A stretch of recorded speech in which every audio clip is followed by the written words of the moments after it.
Assalamualaikum semuanya. Apa kabar kalian? Semoga dalam keadaan sehat dan dilancarkan rezekinya oleh Allah. Amin ya robbal alamin. Suatu hari Abu Nawas merasa kehabisan ide-ide cerdik. Ia pun memutuskan untuk berjalan-jalan di kota mencari inspirasi. Di tengah perjalanan, ia melihat seorang pria yang dikenal sebagai orang gila di desanya, sedang tertawa sendirian di tepi jalan. Mungkin orang ini punya cara pandang yang berbeda. Siapa tahu aku bisa belajar sesuatu darinya, pikir Abu Nawas. Dengan penuh rasa ingin tahu, Abu Nawas menghampiri orang gila itu dan berkata, "Wahai tuan, bolehkah aku berguru padamu?" Orang gila itu melihat Abu Nawas dengan mata yang berbinar dan berkata, "Apa? Kau ingin berguru padaku? Baiklah, kalau kau berani." Abu Nawas tersenyum dan menjawab, "Tentu tuan, tolong ajari aku." Orang gila itu mengangguk penuh semangat. "Baik Abu Nawas, pelajaran pertama, buanglah sandalmu ke sungai, lalu jalanlah ke pasar tanpa alas kaki." Abu Nawas merasa aneh, tetapi ia menuruti perintah itu. Ia melemparkan sandalnya ke sungai dan pergi ke pasar tanpa alas kaki.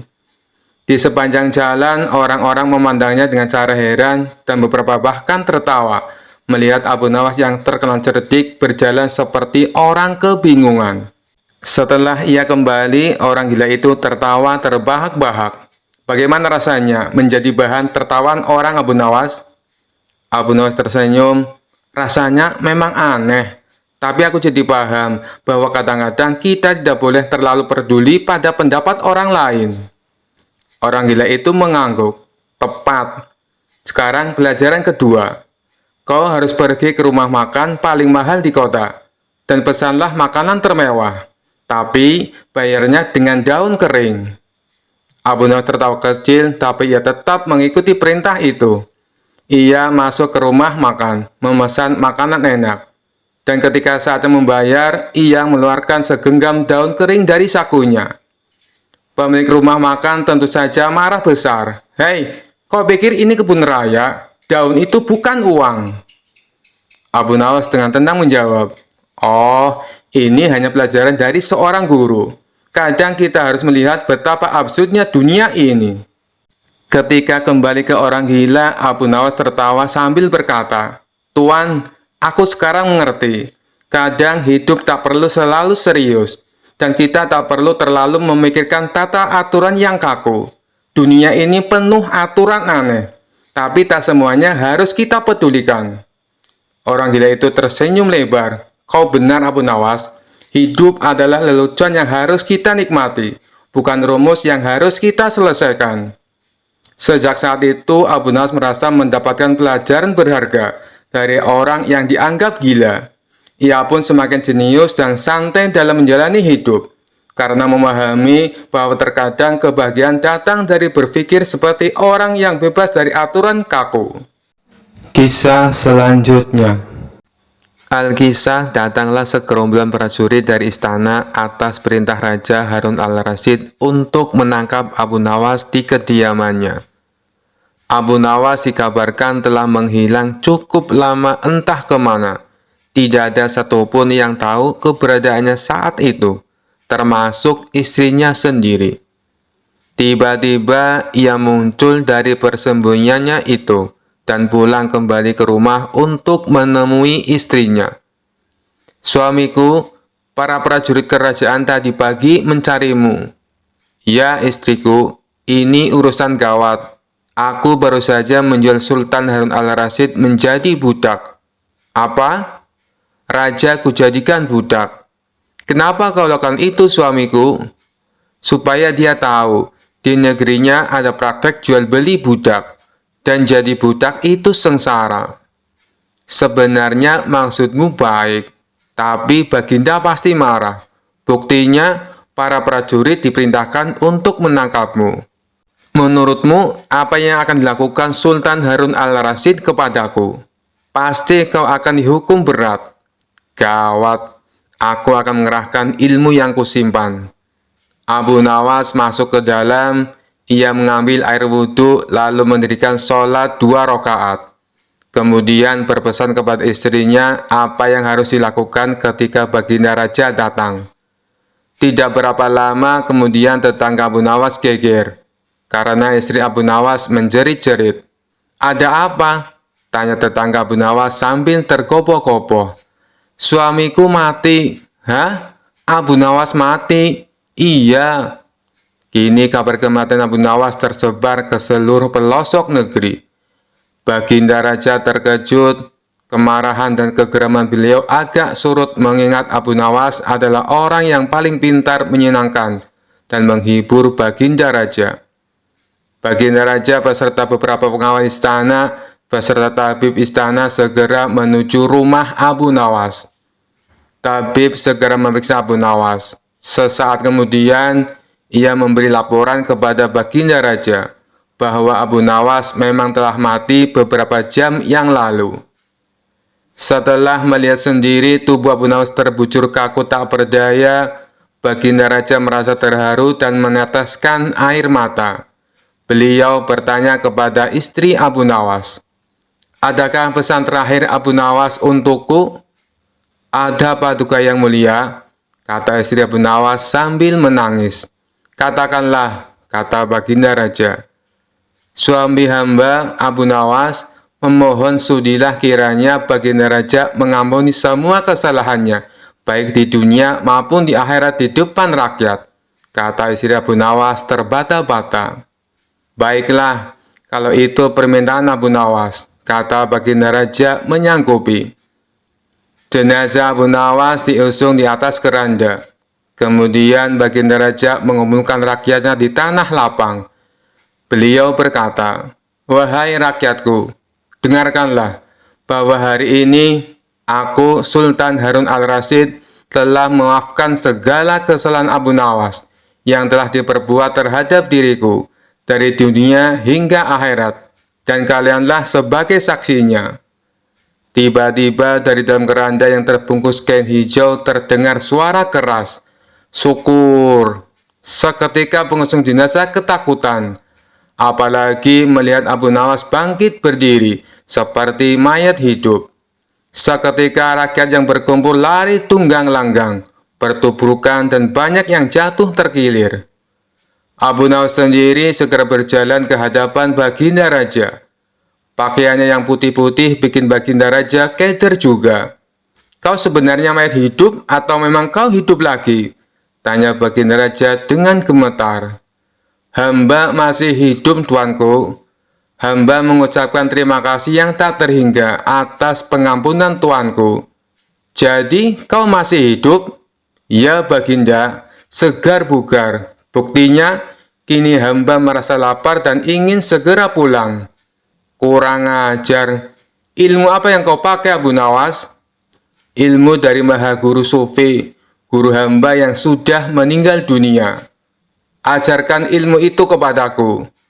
"Tidak mungkin, Baginda. Hanya guru hamba yang mampu melakukannya. Hamba tidak bisa mengajarkannya sendiri." "Dasar pelit!" Baginda Raja menggerutu kecewa. Kisah selanjutnya. Suatu hari Abu Nawas merasa ingin menjadi orang yang lebih bijaksana. Dia mendengar bahwa ada seorang guru besar yang sangat terkenal dengan ilmunya. Guru itu terkenal karena menguasai ilmu diam. Sebuah ilmu yang katanya bisa membuat seseorang tampak sangat bijaksana hanya dengan diam. Abu Nawas sangat penasaran dan dia pun berangkat menemui guru besar itu. Setelah berjalan jauh dan melewati berbagai rintangan, akhirnya Abu Nawas sampai di rumah guru besar. "Guru, aku ingin belajar ilmu diam," kata Abu Nawas dengan penuh semangat. Sang guru tersenyum dan berkata, "Baiklah Abu Nawas, untuk belajar ilmu diam, kamu harus melewati satu ujian sederhana. Kamu harus diam selama 1 minggu penuh, tidak berbicara sepatah kata pun. Jika kamu berhasil, maka kamu akan menguasai ilmu ini." Abu Nawas merasa ini tantangan yang mudah. Hanya diam, Tentu saja aku bisa, pikirnya. Tanpa ragu, dia menerima tantangan itu.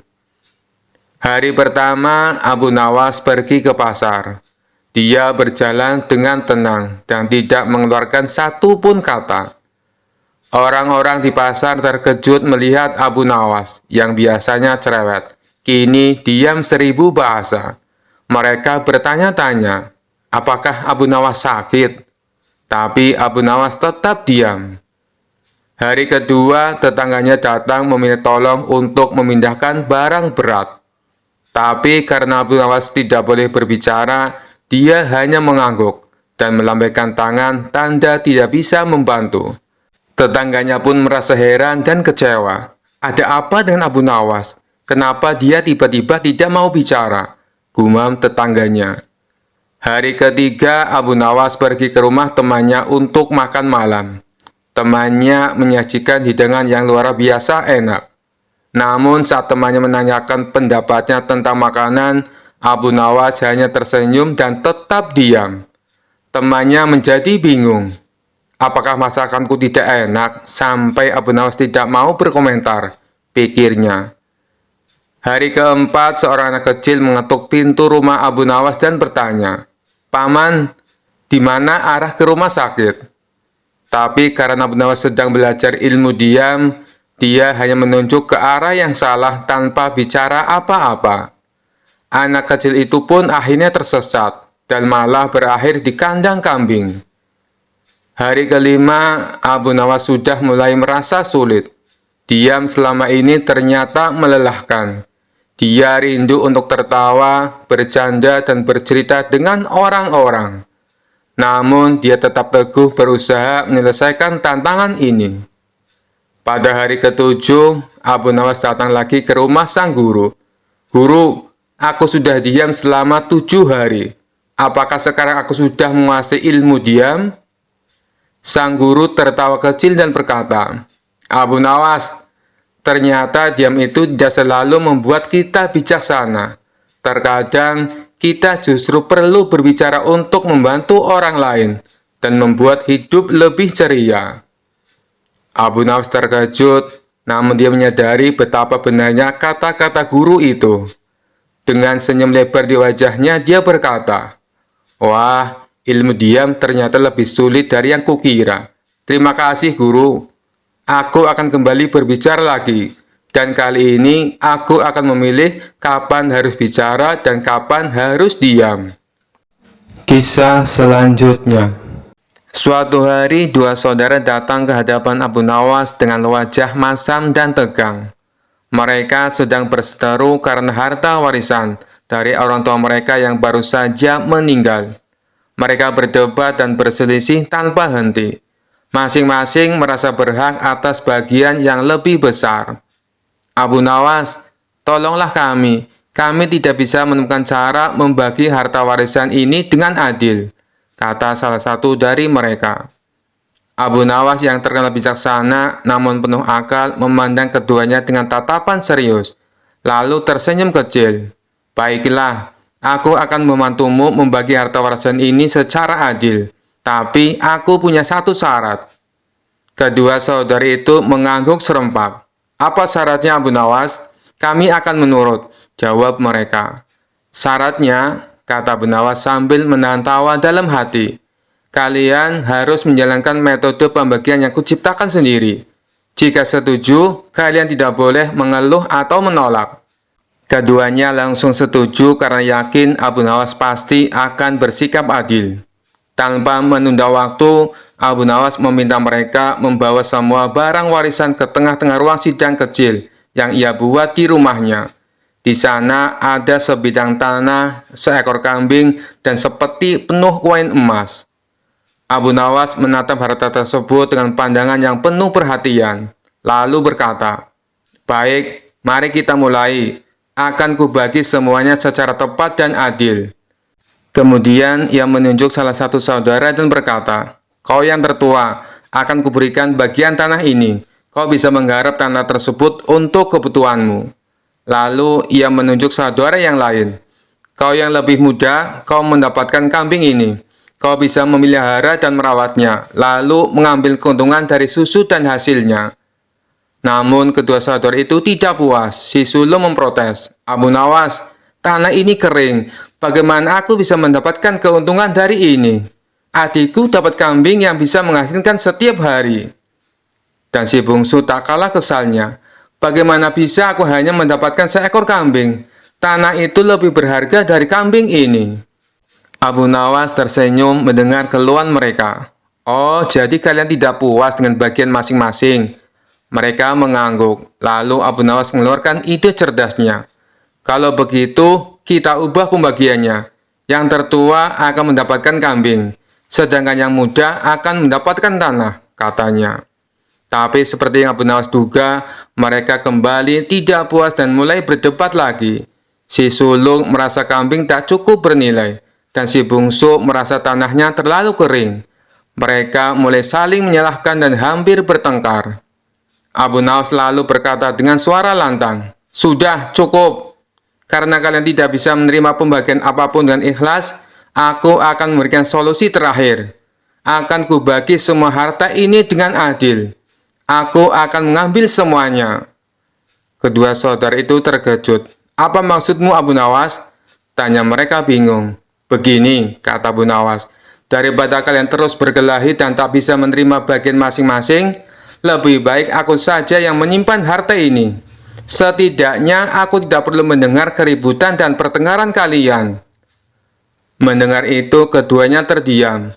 Mereka sadar bahwa sikap serakah mereka hanya memperkeruh keadaan. Tanpa harta tersebut, mereka justru tidak mendapatkan apa-apa. Keduanya saling pandang, lalu berkata, "Baiklah Abu Nawas, kami telah salah. Kami akan menerima pembagianmu tanpa protes lagi." Abu Nawas tersenyum. "Nah, itu baru sikap yang benar. Kalau begitu, aku akan membagi sesuai yang pertama. Si sulung dapat tanah, dan si bungsu dapat kambing. Dan seperti emas ini, kalian berdua akan membaginya setengah-setengah." Keduanya tersenyum dan mengangguk lega. Mereka pun mengucapkan terima kasih kepada Abu Nawas atas pelajaran berharga yang ia berikan. Dan sejak hari itu, kedua saudara itu hidup damai dan tak pernah lagi berselisih soal harta.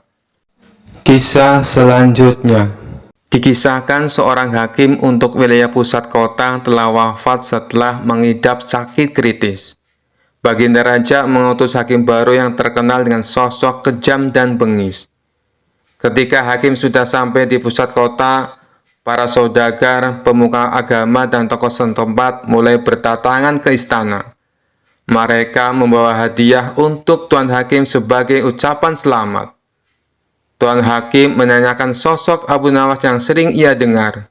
"Mana Abu Nawas? Kenapa dia belum menghadap?" tanya sang hakim. "Kami tidak tahu, Tuan. Nanti kami akan menemuinya," jawab mereka. Setelah pulang, mereka menemui Abu Nawas di rumahnya. "Hai Abu Nawas, kamu dicari Tuan Hakim," kata mereka. Abu Nawas pun ingin menemui Tuan Hakim dengan membawa sebuah hadiah yang sederhana. Namun sial, ketika di tengah perjalanan, buah-buahan yang dia bawa bergelinding di atas nampan. Abu Nawas mencoba menatanya kembali, akan tetapi buah-buahan itu terus menggelinding di atas nampan. Karena kesal, Abu Nawas akhirnya memakan buah yang ia bawa, sehingga hanya tersisa satu butir. Sesampainya di istana, Tuan Hakim menyambutnya dengan hangat. Lalu Abu Nawas mempersembahkan hadiah buah yang hanya tersisa satu butir. Melihat itu, Tuan Hakim pun tersenyum. Ia kemudian berkata, "Meskipun hadiahmu sederhana, namun kau berhak menerima hadiah besar." Tuan Hakim menyuruh salah satu pengawalnya untuk memberikan hadiah satu kantong emas kepada Abu Nawas. Betapa senangnya Abu Nawas, ia tak menduga akan mendapatkan hadiah begitu banyak. Lalu Abu Nawas pun pulang dan memberitahukan kepada istrinya, "Aku pikir Tuan Hakim galak dan pelit. Ternyata ia sangat baik dan dermawan," puji Abu Nawas. "Mengapa engkau bisa seyakin itu?" tanya istrinya. "Tadi aku baru dari istananya, dan Tuan Hakim memberiku satu kantong uang. Padahal aku memberinya hadiah 1 butir buah, kata Abu Nawas. Kenapa tidak kau ulangi saja? Besok datanglah ke istana dan bawalah buah yang banyak. Pasti hadiah yang kau dapat lebih banyak lagi, kata istrinya senang. Keesokan harinya, Abu Nawas membawa sekeranjang penuh buah nanas. Ketika di perjalanan menuju istana, Abu Nawas bertemu seorang temannya. Mau kemana, Abu Nawas? Tanyanya. Mau ke istana Tuan Hakim, jawab Abu Nawas.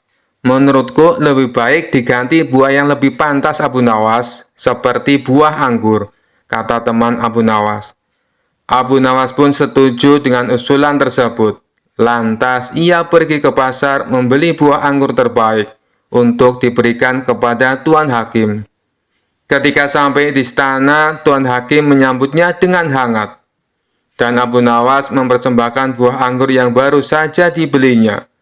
Namun hadiah tersebut tidak bisa memikat Tuan Hakim. Tuan Hakim justru beranggapan Abu Nawas menghinanya, dan ia menjadi marah. Kamu tahu kan, kalau aku paling benci buah anggur? Tanya Tuan Hakim emosi. Tuan Hakim menyuruh pengawal melempari Abu Nawas dengan buah anggur. Setiap kali buah anggur mengenai dirinya, Abu Nawas selalu berkata, Alhamdulillah. Melihat hal itu, Tuan Hakim menjadi heran. Kenapa kamu mengucap Alhamdulillah? Padahal aku sudah menghukum kamu, ucap Tuan Hakim. Dengan polosnya, Abu Nawas menjawab, sebab pada awalnya aku akan membawa sekeranjang buah nanas. Untungnya ada temanku yang menyarankan supaya membawa buah anggur saja. Coba, kalau yang dilempar buah nanas, tentu akan membuat kepalaku memar dan hidungku patah. Bagaimana aku tidak bersyukur kepada Allah atas keselamatanku? Lanjut Abu Nawas. Spontan Tuan Hakim tertawa terpingkal-pingkal mendengar alasan Abu Nawas. Dan ia pun mempersilakan Abu Nawas untuk pulang. Kisah selanjutnya. Suatu hari, raja yang terkenal sering memberi perintah aneh-aneh memanggil Abu Nawas ke istana. Dengan senyum penuh tipu muslihat, raja berkata, Abu Nawas, aku punya tugas penting untukmu. Abu Nawas bertanya dengan hati-hati, tugas apa tuanku? Raja mengangkat tangan dan berkata dengan nada serius, aku ingin kau menangkap petir saat hujan turun. Aku ingin melihat kekuatanmu yang legendaris. Abu Nawas terperangah, tapi ia segera menyadari bahwa ini adalah salah satu ujian dari raja yang ingin mengerjainya. Sambil berpikir cepat, ia tersenyum licik dan berkata, baik tuanku, hamba siap melaksanakan perintah ini, tapi ada satu hal yang hamba butuhkan. Raja penasaran, apa yang kau butuhkan, Abu Nawas? Dengan tenang, Abu Nawas menjawab, hamba butuh seember besar rantai emas dari istana, karena petir hanya bisa ditangkap dengan rantai emas, dan hamba butuh pasukan istana yang akan membantu menahan rantai emas tersebut saat petir datang. Raja terkejut mendengar permintaan itu. Mengapa kau butuh rantai emas dan pasukan? Tanyanya. Abu Nawas dengan cerdas menjawab, petir itu sangat kuat tuanku. Kalau aku menangkapnya sendiri tanpa rantai emas dan bantuan pasukan, pasti aku akan terbakar oleh kekuatan petir. Tapi kalau ada rantai emas dan pasukan, maka petir akan tertarik ke rantai itu dan bisa ditangkap dengan aman. Raja terdiam sejenak, memikirkan permintaan itu. Ia tahu memberikan rantai emas sebesar itu akan membuat istana rugi, apalagi melibatkan pasukan hanya untuk menangkap petir. Tapi ia juga tidak mau kalah dalam permainan ini. Setelah beberapa saat, Raja akhirnya berkata, baiklah Abu Nawas, aku setuju memberikan rantai emas dan pasukan. Tapi ingat, jika kau gagal menangkap petir, kau akan dihukum. Abu Nawas tersenyum lebar, tahu bahwa rencananya berjalan dengan baik. Hamba siap tuanku, jawabnya dengan percaya diri. Beberapa hari kemudian, hujan deras turun di kota, dan petir menyambar-nyambar di langit. Abu Nawas bersama pasukan istana berbaris di lapangan, membawa rantai emas besar yang dijanjikan raja. Saat petir menyambar dengan keras, Abu Nawas berpura-pura berteriak kepada pasukannya, siap semuanya, pegang erat rantainya, petir itu akan datang. Tiba-tiba kilat menyambar dari kejauhan, dan Abu Nawas melihat kesempatan untuk menjalankan triknya. Ia dengan cepat berteriak, "Awas, petir itu terlalu kuat. Jangan lepaskan rantainya, atau kita semua akan celaka." Para pasukan yang ketakutan segera melepaskan rantai emas dan lari ketakutan. Sementara Abu Nawas berpura-pura mengejar petir yang tidak pernah bisa ditangkap. Saat kembali ke istana, Raja bertanya dengan penuh harap, "Abu Nawas, apakah kau berhasil menangkap petir?" Dengan wajah pura-pura penuh penyesalan, Abu Nawas menjawab, "Maaf tuanku, hamba hampir menangkap petir. Tetapi pasukan yang memegang rantai ketakutan dan melepaskannya. Akhirnya petir pun kabur."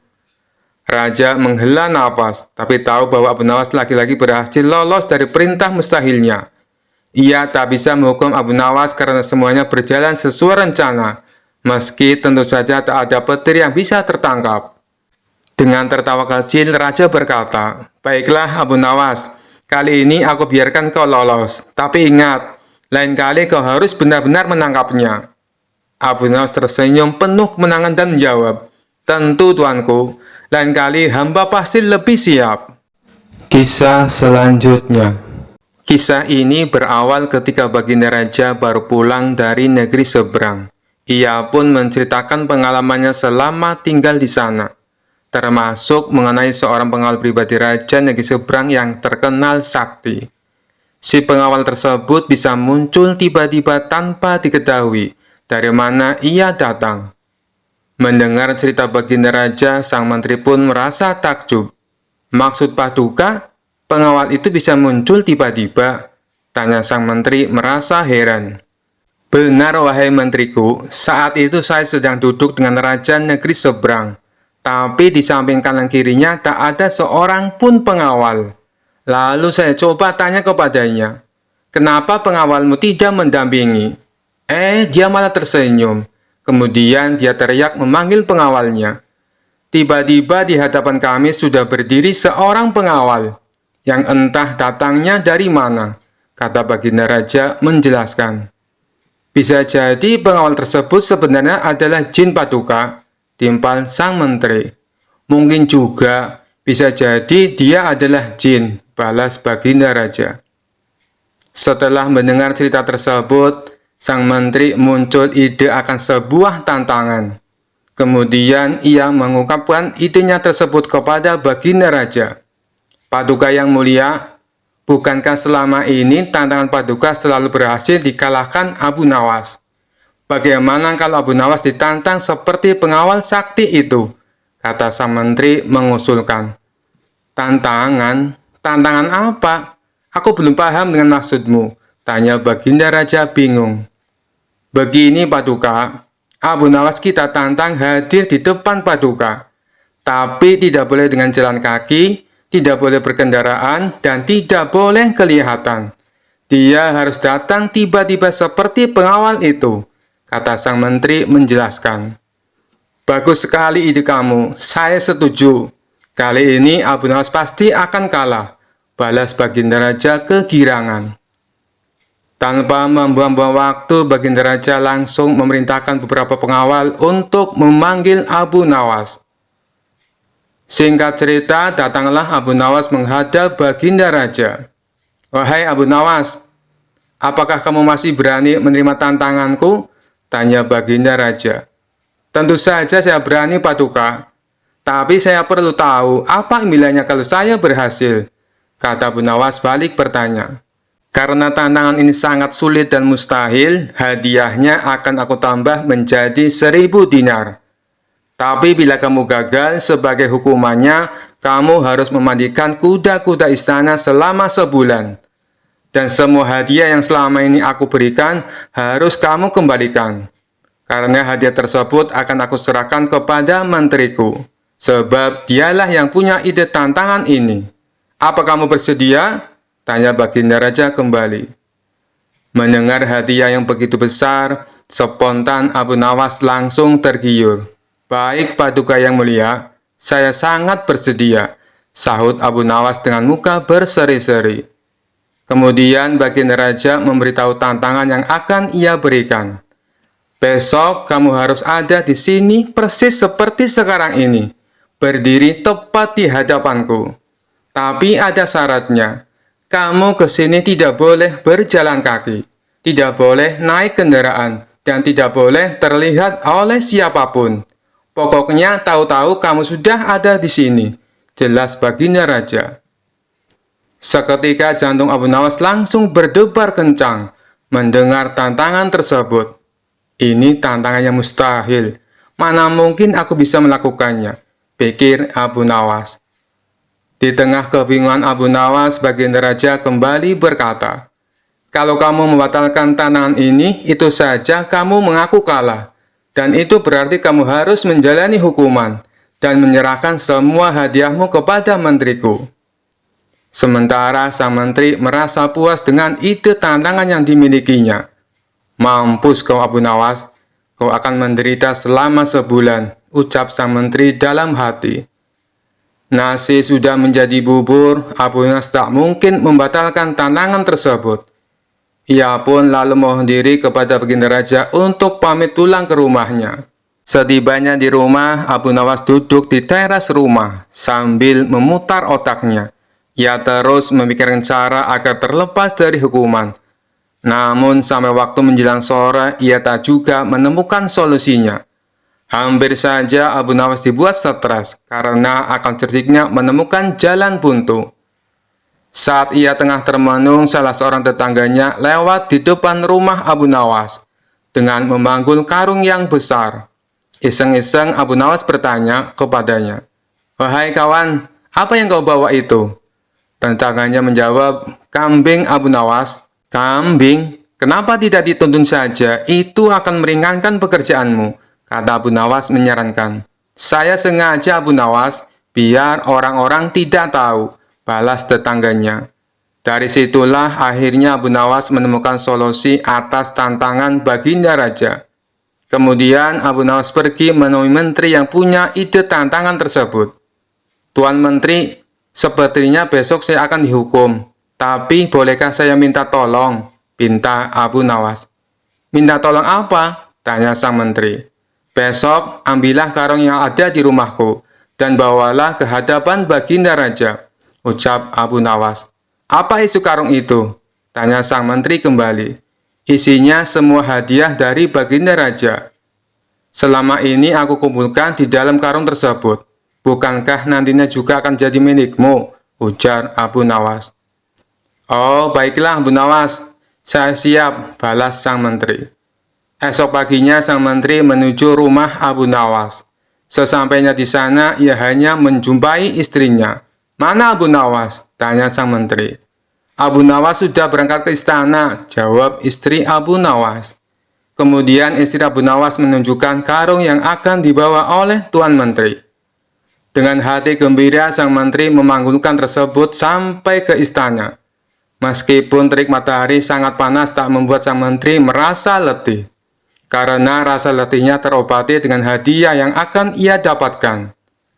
Setelah sang menteri tiba di istana, ia pun segera menghadap baginda raja.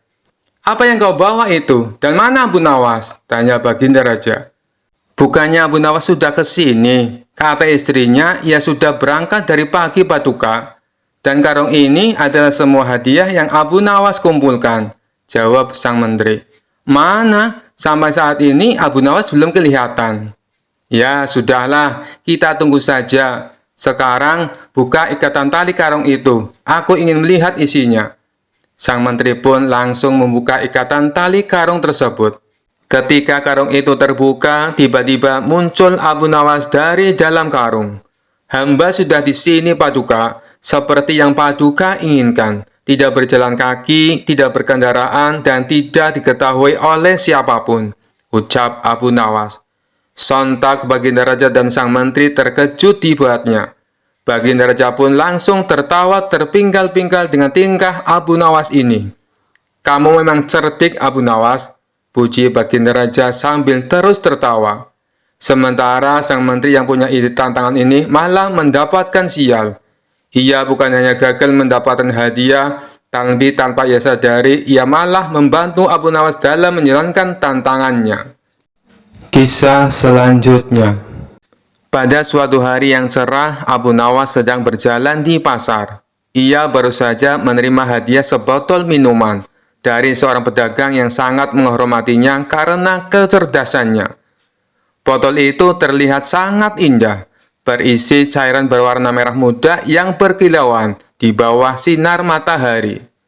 Abu Nawas yang penasaran sambil tersenyum berkata pada dirinya sendiri, "Minuman ini terlihat sangat menggoda. Apa salahnya mencicipinya sedikit?" Tanpa berpikir panjang, ia pun membuka tutup botol dan meneguk isinya. Tak lama setelah itu, Abu Nawas merasakan kepalanya mulai pusing. Pandangannya kabur dan ia mulai berjalan sempoyongan. "Aduh, kenapa ini? Kenapa kepalaku terasa berat?" gumamnya. Sambil berjalan goyah, Abu Nawas tiba-tiba bertemu dengan raja yang sedang berkeliling kota. Melihat Abu Nawas yang sempoyongan, raja pun mendekatinya dengan rasa heran. "Abu Nawas, apa yang terjadi padamu? Mengapa kau terlihat seperti orang mabuk?" tanya raja sedikit khawatir. Dengan suara yang sedikit melantur, Abu Nawas menjawab, "Tuanku, hamba baru saja meminum sesuatu dari botol ini. Dan tiba-tiba hamba merasa seperti terbang ke awan." Raja terkejut dan penasaran. "Botol apa yang kau minum itu, Abu Nawas? Apakah itu minuman keras?" Abu Nawas sambil berusaha tetap berdiri tegak menggelengkan kepalanya dengan dramatis. "Oh tidak, tuanku, ini bukan minuman keras. Ini lebih dari itu. Ini adalah minuman keajaiban." Raja yang semakin penasaran bertanya, "Keajaiban? Bagaimana mungkin sebotol minuman bisa membuatmu sempoyongan seperti ini?" Abu Nawas dengan gaya yang sangat dramatis menjawab, "Minuman ini membuat hamba melihat dunia dengan cara yang berbeda. Tadi hamba melihat kucing terbang, dan sekarang hamba merasa bumi berputar lebih cepat dari biasanya." Raja tertawa terbahak-bahak melihat tingkah Abu Nawas yang terlihat seperti sedang mabuk berat. Namun di balik tawanya, ia mulai curiga dan ingin tahu lebih lanjut tentang apa yang sebenarnya terjadi pada Abu Nawas. "Abu Nawas, biarkan aku mencicipi sedikit minuman itu. Aku ingin tahu apa yang membuatmu seperti ini." Abu Nawas yang sedang limbung dengan cepat menyembunyikan botolnya di balik jubahnya dan berkata, "Oh tuanku, hamba tak bisa membiarkan tuanku minum ini. Minuman ini hanya untuk orang-orang yang kuat seperti hamba. Jika tuanku meminumnya, mungkin istana akan terlihat seperti menari di depan mata tuanku." Raja semakin tertawa keras mendengar lelucon Abu Nawas, tetapi ia tetap penasaran. "Baiklah Abu Nawas, katakan padaku, apa sebenarnya minuman ini?" Abu Nawas yang sekarang sudah sedikit lebih stabil menjawab dengan senyum cerdik, "Tuanku, ini bukan minuman keras ataupun minuman keajaiban. Ini hanya jus buah delima yang hamba dapat dari pedagang di pasar tadi. Hamba hanya bercanda, mencoba melihat bagaimana reaksi tuanku jika melihat hamba seperti ini." Raja terkejut sejenak, lalu tertawa terbahak-bahak. "Jadi kau berpura-pura mabuk hanya untuk mengerjaiku?" Abu Nawas mengangguk dengan gaya yang lucu. "Benar sekali tuanku. Hamba hanya ingin melihat apakah tuanku akan percaya kalau hamba mabuk gara-gara jus delima. Ternyata minuman sederhana ini bisa membuat siapapun tertawa, termasuk tuanku." Raja pun terus tertawa, sementara orang-orang di sekitarnya ikut terhibur melihat tingkah lucu Abu Nawas. Seperti biasa, Abu Nawas berhasil membuat suasana riang dan menghibur raja dengan kecerdasannya yang penuh humor. Kisah selanjutnya. Dikisahkan suatu malam, baginda Raja Harun al-Rasyid bermimpi dalam tidurnya bertemu seorang lelaki tua. Lelaki itu berpesan kepada baginda raja, jika negeri yang dipimpinnya akan dilanda musibah hebat. Oleh karena itu, agar dapat menghindari bencana tersebut, ia harus mengusir seorang penduduk negerinya yang bernama Abu Nawas. Keesokan harinya setelah terbangun, baginda raja mulai gelisah. Sang raja galau karena teringat mimpi yang dialaminya semalam. Raja kemudian memerintahkan kepada pesuruhnya untuk menghadirkan Abu Nawas ke istana. Abu Nawas pun akhirnya berada di istana. Baginda Raja kemudian berkata kepada Abu Nawas, "Hai Abu Nawas, semalam aku bermimpi. Mimpi tersebut sangat aneh. Dan aku merasakan jika mimpi itu adalah suatu pertanda buruk bagi negeriku. Dalam mimpiku, aku bertemu seorang laki-laki tua yang memakai pakaian serba putih. Ia mengatakan kepadaku, jika negeri ini akan ditimpa bencana yang sangat besar. Agar musibah itu tidak terjadi, ia berpesan agar aku mengusir seorang rakyatku dari negeri ini yang bernama Abu Nawas. Lelaki tua itu juga mengatakan, jika Abu Nawas itu ingin kembali, maka hendaklah dia tidak berpijak di atas bumi atau menghindari tunggangan apapun. Tapi jika ia tidak bisa melakukan seperti itu, maka ia tidak boleh lagi kembali ke negeri ini. Karena mimpi itu, maka aku yakin ada sebuah kesialan atas dirimu. Sehingga aku memutuskan untuk mengusirmu dari negeri ini," kata Baginda Raja. Setelah mendengar perintah Baginda Raja atas pengusiran dirinya, perasaan Abu Nawas berkecamuk dan galau. Abu Nawas kemudian meninggalkan istana dan kembali ke rumah. Ia menceritakan kepada istrinya tentang apa yang telah dititahkan Raja kepadanya. Istrinya pun merasa sangat sedih mendengar cerita Abu Nawas. Abu Nawas kemudian langsung pergi meninggalkan keluarganya dengan membawa bekal seadanya. Ketika dalam perjalanan, ia terus memohon kepada Allah agar diberi petunjuk. Abu Nawas terus memutar otaknya agar dapat keluar dari masalah itu. Abu Nawas terus berjalan tanpa tujuan hingga sampai di sebuah negeri. Selama beberapa hari di negeri itu, ia terus berpikir bagaimana cara ia kembali ke negeri Baghdad tanpa melanggar apa yang dipesankan raja kepadanya, yaitu tidak boleh menginjak bumi dan tidak boleh mengendari tunggangan apapun. Bukan Abu Nawas namanya jika ia memiliki keputusasaan dan kebuntuan dalam berpikir. Abu Nawas tidak berputus asa atas segala masalah yang telah menimpanya. Meskipun alasannya membuat ia diusir sama sekali tidak masuk akal. Ia menerimanya dengan ikhlas, selalu berdoa kepada Allah dan berpikir untuk bisa keluar dari setiap masalah yang menimpanya. Singkat cerita, pada suatu hari ia merasakan rindu yang begitu berat kepada keluarganya. Sayangnya, ia belum menemukan cara untuk kembali. Hingga pada suatu hari, tiba-tiba dia menemukan sebuah cara yang sangat masuk akal dan tidak membuatnya melanggar perintah sang raja. Setelah ia menemukan cara tersebut, Abu Nawas segera mempersiapkan segala sesuatu dan bersiap untuk kembali ke kampung halamannya di Baghdad. Akhirnya, kabar kembalinya Abu Nawas mulai viral dan tersebar hingga ke telinga Baginda Raja.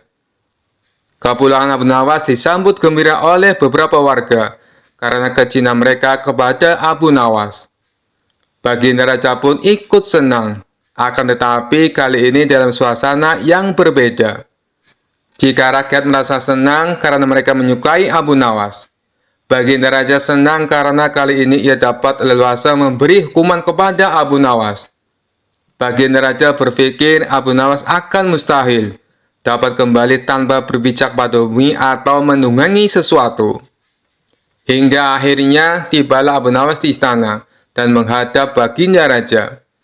Kehadirannya di istana membuat Baginda Raja dibuat kaget, lantaran melihat Abu Nawas bergelantungan mengikat dirinya di bawah seekor keledai. Kemudian Abu Nawas berkata kepada Baginda Raja, "Wahai Baginda Raja, bukankah engkau telah mengusirku dari negeri ini dan melarangku kembali dengan berjalan memijak bumi dan tidak boleh menunggang apapun? Oleh sebab itu, aku telah kembali dengan tidak memijak pada bumi dan tidak pula menunggang apapun, kecuali aku bergelantungan di bawah perut keledai." Melihat kedatangan Abu Nawas dan alasan yang diberikannya membuat Baginda Raja merasa masuk akal dan sangat memuaskan. Akhirnya Abu Nawas bisa kembali ke rumah bersama keluarganya tanpa mendapat hukuman dari Baginda Raja. Kisah selanjutnya. Rumah Abu Nawas konon pernah didatangi Abu Jahil yang terkenal pelit. Ia lalu menjelaskan tujuan kedatangannya. Dia ingin meminjam 100 dinar. Tentu saja Abu Nawas terkejut mendengarnya. "Dari mana saya mendapatkan uang sebanyak itu?" kata Abu Nawas. "Tolonglah Abu Nawas, aku yakin kamu pasti ada. Pinjami aku selama sebulan," pinta Abu Jahil merengek.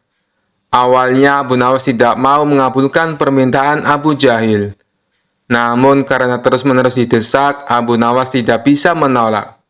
"Tapi kamu janji ya, hanya sebulan," kata Abu Nawas mengingatkan. "Ya, saya berjanji Abu Nawas, bulan depan kebun saya akan panen. Saya pasti akan mengembalikan uang pinjaman," jawab Abu Jahil. Singkat cerita, setelah 1 bulan, Abu Jahil tidak pernah mengembalikan uang tersebut. Padahal saat itu kebun Abu Jahil sudah panen, dan hasil panennya melimpah ruah.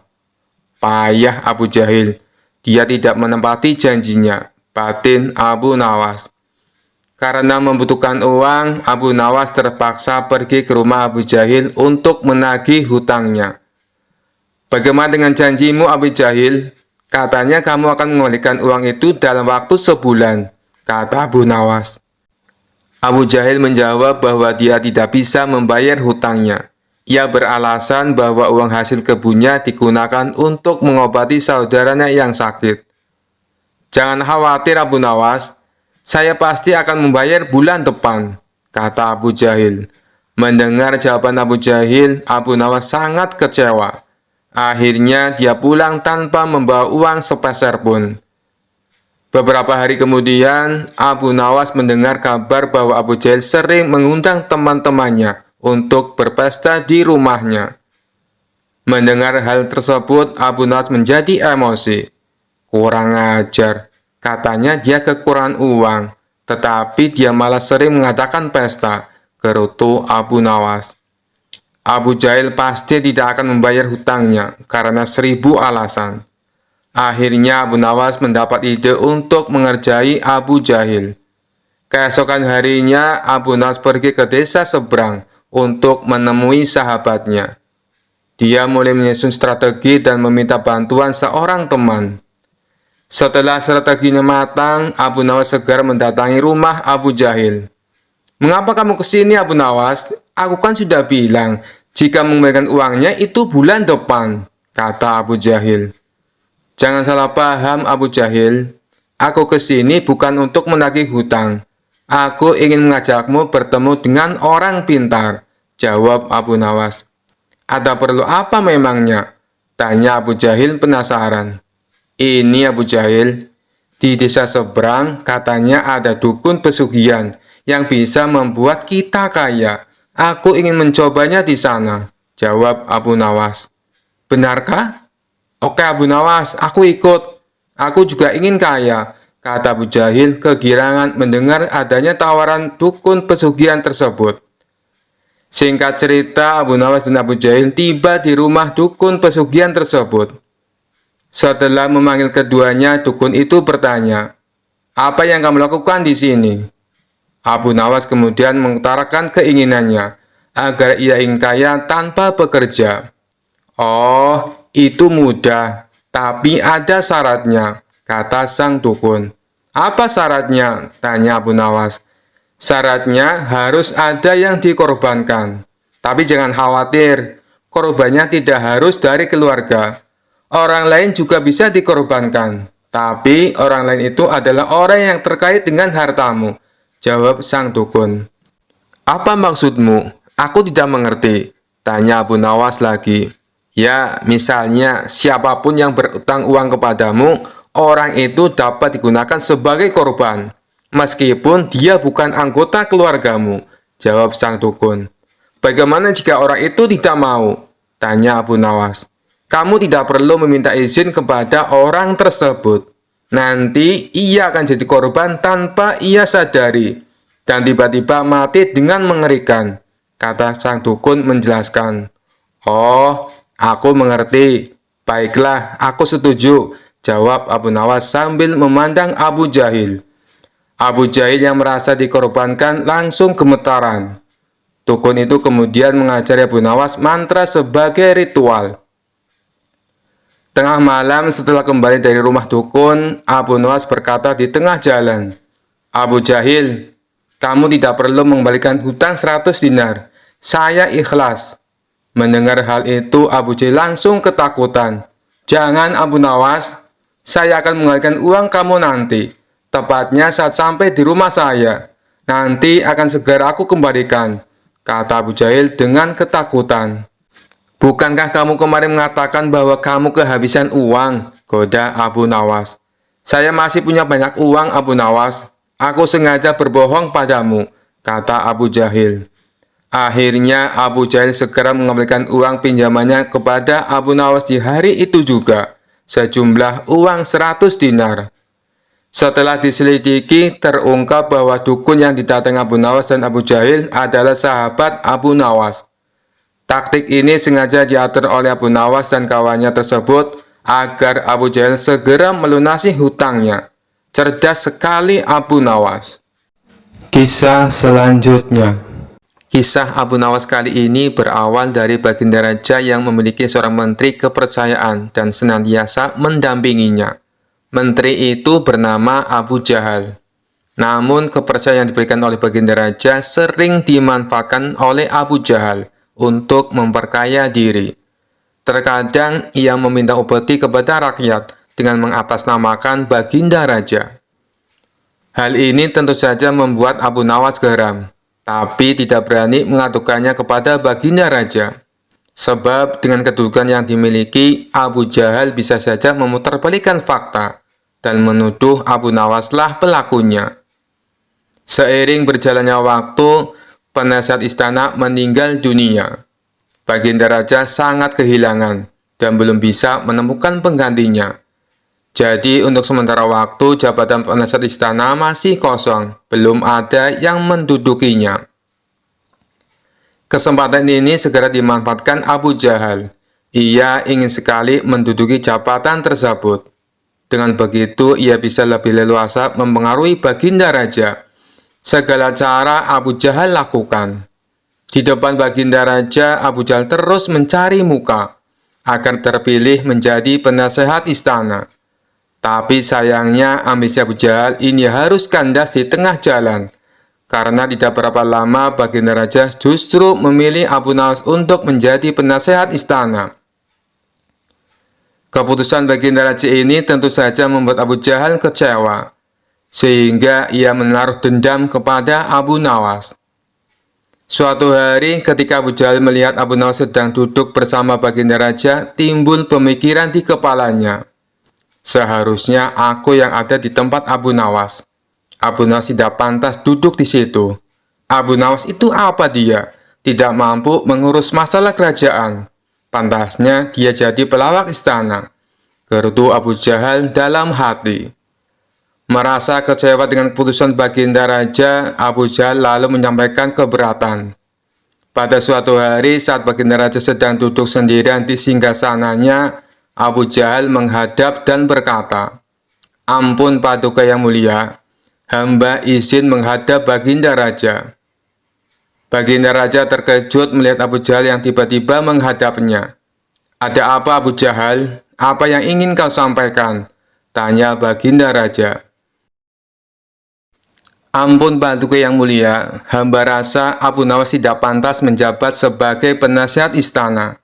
Karena menurut hamba, dia tidak tahu apa-apa soal negara. Abu Nawas itu apa kelebihannya? Cuma melucu," tutur Abu Jahal. "Tapi bukankah Abu Nawas terkenal cerdas? Dia juga seorang yang jujur," ujar baginda raja. "Apakah Paduka sudah meragukan kejujuran saya?" tanya Abu Jahal. "Bukan seperti itu. Kamu kan sudah menduduki jabatan menteri istana. Jadi wajar kalau Abu Nawas yang mengisi jabatan penasehat istana," jawab baginda raja. "Tapi hamba lebih berpengalaman Paduka yang mulia. Apalagi mengenai kenegaraan. Hamba juga ahli berperang. Tubuh hamba kekar dan perkasa. Lalu hamba sudah lama berbakti kepada baginda raja. Hamba rasa hambalah yang lebih pantas menjadi penasehat istana," ucap Abu Jahal. Melihat ambisi Abu Jahal yang begitu besar ingin menjadi penasihat istana, baginda raja akhirnya membuat keputusan. Ia mengadakan sayembara antara Abu Nawas dan Abu Jahal. Maka dipanggillah Abu Nawas untuk datang ke istana. Singkat cerita, Abu Nawas pun menghadap Baginda Raja. "Ampun Paduka yang mulia, ada gerangan apa memanggil hamba?" tanya Abu Nawas. "Hei Abu Nawas, Abu Jahal sangat menginginkan jabatan penasihat istana. Dia minta supaya jabatanmu diganti olehnya. Tapi aku juga tidak mungkin memecatmu. Biar adil, maka aku putuskan akan mengadakan sayembara untuk kalian berdua. Siapa yang jadi pemenangnya, maka dialah yang berhak menjadi penasehat istana," jelas Baginda Raja. Sejenak Abu Nawas terdiam dan berpikir Abu Jahal pasti punya rencana busuk. Jangan sampai dia jadi penasehat istana.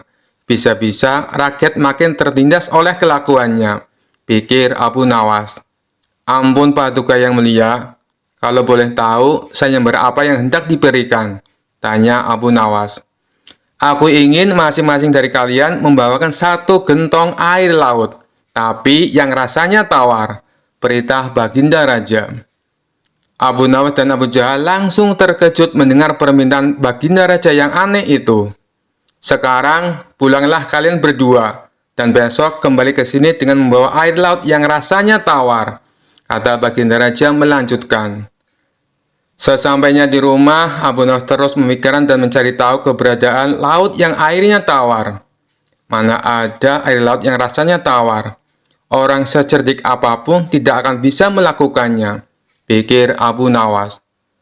Sementara itu, Abu Jahal mulai berbuat curang. Ia memasukkan air sumur ke gentong untuk dibawanya ke istana. "Baginda Raja pasti percaya meskipun aku berkata bohong, karena aku tahu aku adalah menterinya yang paling dipercaya," kata Abu Jahal dalam hati. Keesokan harinya, Abu Nawas dan Abu Jahal datang ke istana dengan membawa gentong masing-masing. "Bagaimana? Apakah kalian sudah mendapatkan airnya?" tanya Baginda Raja. "Sudah Paduka yang mulia," jawab Abu Jahal dan Abu Nawas serempak. Kemudian Abu Jahal maju lebih dulu menyerahkan gentongnya. "Ini Paduka, air laut permintaan Paduka," ucap Abu Jahal. Baginda Raja lalu mencicipi air yang dibawa Abu Jahal. "Bagus Abu Jahal, air ini rasanya tawar. Tapi benarkah ini berasal dari laut?" tanya Baginda Raja. "Benar sekali Paduka, hamba sengaja mengambilnya dari laut yang tidak diketahui oleh banyak orang," jawab Abu Jahal penuh percaya diri. Sekarang tibalah giliran Abu Nawas menyerahkan gentong miliknya. Ketika Baginda Raja mencicipi air yang ada di gentong Abu Nawas, ia pun langsung berkata, "Hei Abu Nawas, kenapa rasanya masih asin dan getir? Yang aku minta air laut rasa tawar," ucap Baginda Raja. "Ampun Paduka yang mulia, tapi memang begitulah rasa air laut," balas Abu Nawas. "Baiklah, karena lomba ini dimenangkan Abu Jahal, tentu dia akan menjadi penasehat istana," tutur Baginda Raja. Mendengar hal itu, Abu Jahal sangat kegirangan, sudah tidak sabar ingin menduduki jabatan tersebut. Ternyata sangat mudah mengelabui Baginda Raja, pikir Abu Jahal. Tapi tiba-tiba Baginda Raja kembali berkata, "Hai Abu Jahal, di mana kamu menemukan air laut yang airnya tawar? Antarkan aku ke sana sekarang. Aku ingin mandi di sana," titah Baginda Raja. Seketika wajah Abu Jahal menjadi pucat, tubuhnya lemas dan gemetaran. "Anu Paduka yang mulia, hamba kenapa? Kalau kamu tidak bisa membuktikannya, berarti kamu telah membohongiku," ucap Baginda Raja. "Ampun Paduka yang mulia, air yang hamba bawa memang bukan air laut, tapi air dari sumur," kata Abu Jahal ketakutan. "Kamu lancang Abu Jahal. Kamu kira aku anak kecil yang mudah dikelabui? Karena kamu telah berani berbohong, maka sebagai hukumannya, kamu bukan hanya gagal jadi penasihat istana, tapi juga akan dipecat dari menteri. Kamu juga harus menjalani hukuman penjara," bentak Baginda Raja. Kemudian Baginda Raja memerintahkan beberapa pengawal untuk menangkap Abu Jahal dan memasukkannya ke penjara. Kini tinggallah Abu Nawas di hadapan Baginda Raja. "Hei Abu Nawas, bukankah kamu terkenal cerdik? Bisa saja kamu membohongiku, dan dengan kecerdikanmu itu kamu tentu bisa menutupi kebohonganmu. Tapi kenapa tidak kau lakukan? Tanya Baginda Raja. Ampun Paduka yang mulia, hamba memang cerdik. Tapi hamba bukan pembohong. Secerdik apapun manusia, tidak akan ada yang bisa mengubah rasa air laut menjadi tawar. Terang Abu Nawas. Kamu memang benar Abu Nawas. Itulah orang yang saya cari untuk menduduki jabatan sebagai penasihat istana, cerdik dan jujur, kata Baginda Raja tersenyum puas.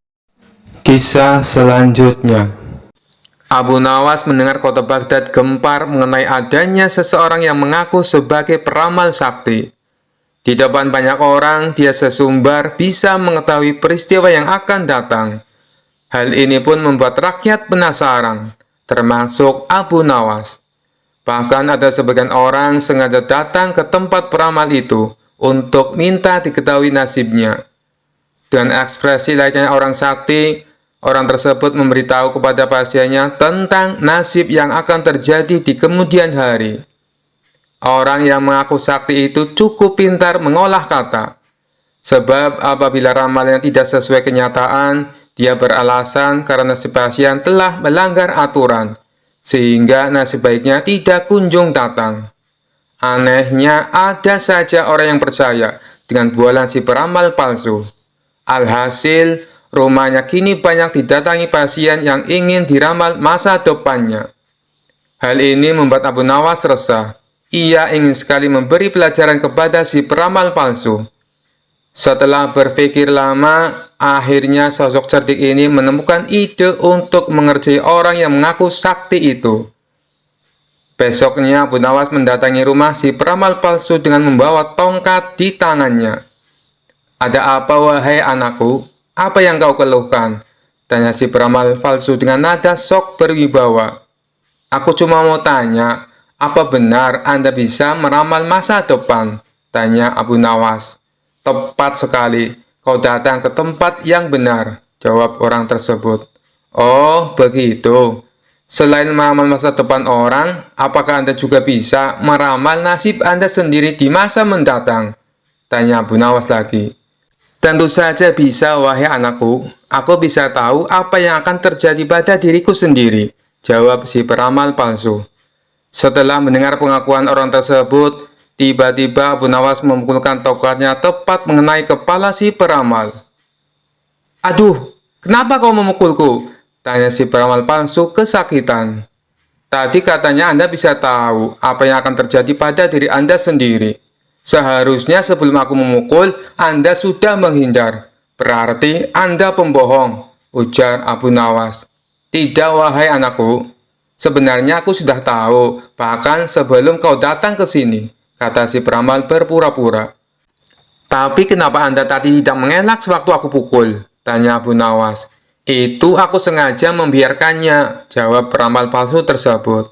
Baiklah, sekarang coba tebak apa yang akan menimpamu lagi, tanya Abu Nawas sambil mengangkat tongkatnya. Si peramal buru-buru menjauh dari Abu Nawas.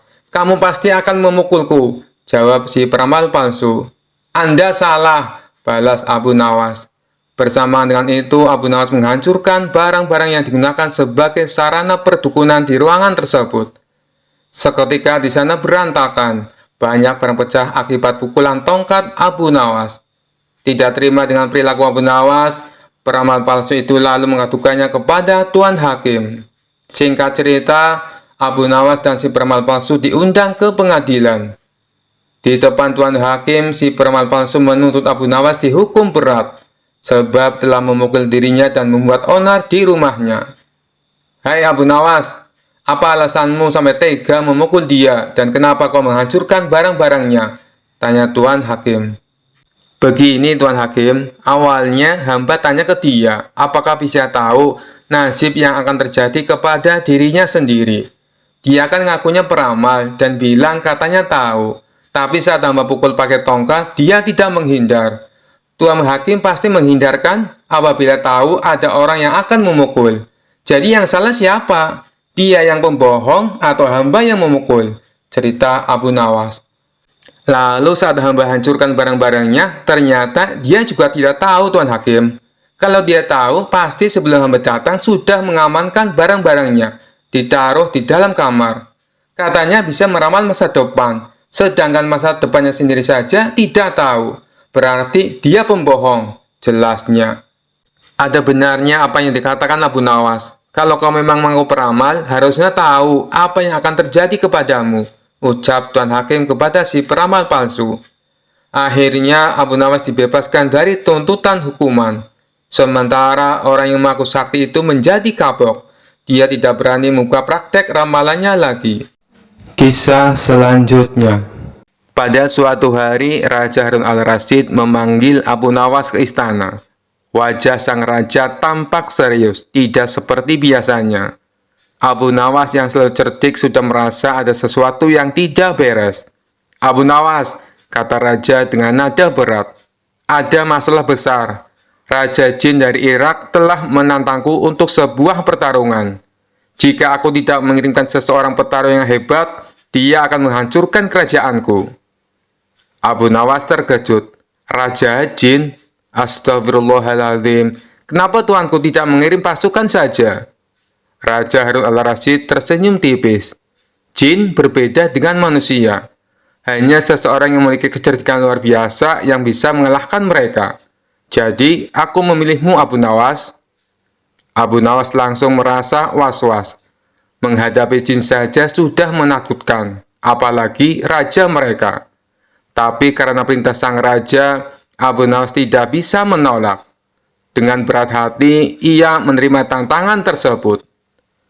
Beberapa hari kemudian, Abu Nawas dibawa ke padang pasir di perbatasan Irak, tempat di mana Raja Jin menunggu. Begitu Abu Nawas tiba, angin kencang berhembus dan langit menjadi gelap. Di depan Abu Nawas muncul sosok raksasa setinggi pohon kelapa, bersisik dan bercahaya merah menyala. Dialah Raja Jin Irak. Siapa kau, manusia kecil? Apakah kau yang diutus Raja Harun al-Rasyid untuk melawanku? Suara Raja Jin menggema seperti guntur di langit. Abu Nawas masih takut mencoba tetap tenang. Betul, aku yang dikirim. Tapi kita tak perlu bertarung dengan kekerasan. Aku menawarkan permainan yang lebih seru. Raja Jin tampak penasaran. Permainan? Apa yang bisa kau tawarkan, manusia lemah? Dengan cepat Abu Nawas berkata, kita bertarung menggunakan kecerdikan. Siapa yang bisa mengalahkan akal orang lain, dia yang menang. Bagaimana? Berani? Raja Jin tertawa keras. Aku suka tantangan. Katakan, apa yang harus kita lakukan? Abu Nawas memikirkan cara paling aman untuk mengalahkan Raja Jin. Baiklah, begini permainannya. Kau harus berubah menjadi apapun yang kuminta. Dan aku juga akan berubah sesuai permintaanmu. Siapa yang tidak bisa berubah menjadi yang diminta, dia yang kalah. Raja Jin setuju. Kau dulu yang mulai, Abu Nawas. Abu Nawas tersenyum. Baiklah, Raja Jin. Aku ingin kau berubah menjadi seekor nyamuk kecil. Raja Jin merasa ini tantangan mudah. Dalam sekejap, tubuh raksasa Raja Jin menyusut, berubah menjadi nyamuk kecil yang berputar-putar di sekitar kepala Abu Nawas.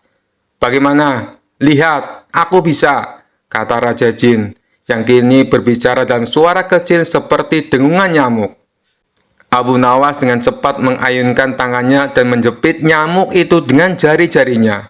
Nah, sekarang kau tertangkap, kata Abu Nawas sambil tertawa. Raja Jin marah dan segera berubah kembali ke wujud aslinya. Kau licik, Abu Nawas, tapi sekarang giliranku. Aku ingin kau berubah menjadi asap dan lenyap. Abu Nawas mulai panik. Bagaimana caranya berubah menjadi asap? Tapi tiba-tiba dia mendapat ide cerdik.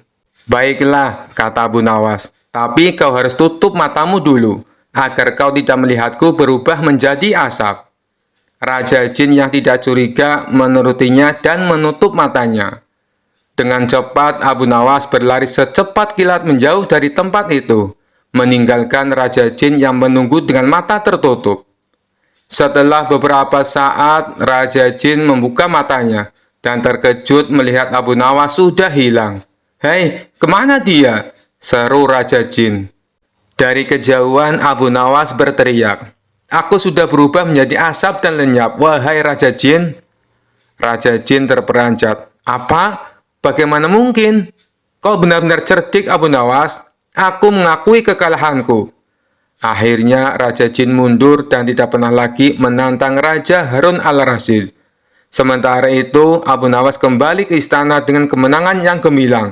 Bukan dengan kekuatan, tapi dengan kecerdikannya yang luar biasa. Kisah selanjutnya. Suatu hari, Raja sedang dalam suasana hati yang sangat aneh. Ia ingin menguji kecerdikan Abu Nawas sekali lagi dengan perintah yang mustahil. Sambil duduk di singgasananya, ia memanggil Abu Nawas dan berkata dengan wajah serius, "Abu Nawas, kali ini aku ingin kau melakukan tugas yang sangat spesial." Abu Nawas yang sudah terbiasa dengan perintah-perintah aneh dari Raja, langsung tahu pasti akan ada sesuatu yang sulit kali ini. Tapi ia tetap tersenyum dan bertanya, "Apa perintah Paduka kali ini?" Raja menatap Abu Nawas dengan tatapan tajam dan berkata, "Aku ingin kau mencari pohon yang bisa berbicara. Bawa pohon itu ke istana dan buktikan bahwa ia bisa berbicara." Abu Nawas terdiam sejenak, lalu tertawa kecil di dalam hati. Ia tahu bahwa tugas ini mustahil dilakukan. Namun, ia tidak ingin mengecewakan Raja. Jadi, ia memutuskan untuk menerima tantangan ini dengan cara yang cerdik. "Baiklah, Paduka," kata Abu Nawas sambil tersenyum. "Berikan aku waktu seminggu, dan aku akan mencari pohon yang bisa berbicara." Raja mengangguk setuju, meski dalam hati merasa yakin Abu Nawas tidak akan bisa menyelesaikan tugas ini. Selama seminggu, Abu Nawas berpikir keras mencari cara untuk menyelesaikan tugas tersebut. Ia berjalan-jalan di sekitar hutan, mengamati pohon-pohon, dan akhirnya mendapatkan ide cemerlang. Setelah seminggu, Abu Nawas kembali ke istana dengan wajah penuh percaya diri. Raja yang penasaran langsung bertanya, "Bagaimana, Abu Nawas? Apakah kau menemukan pohon yang bisa berbicara?"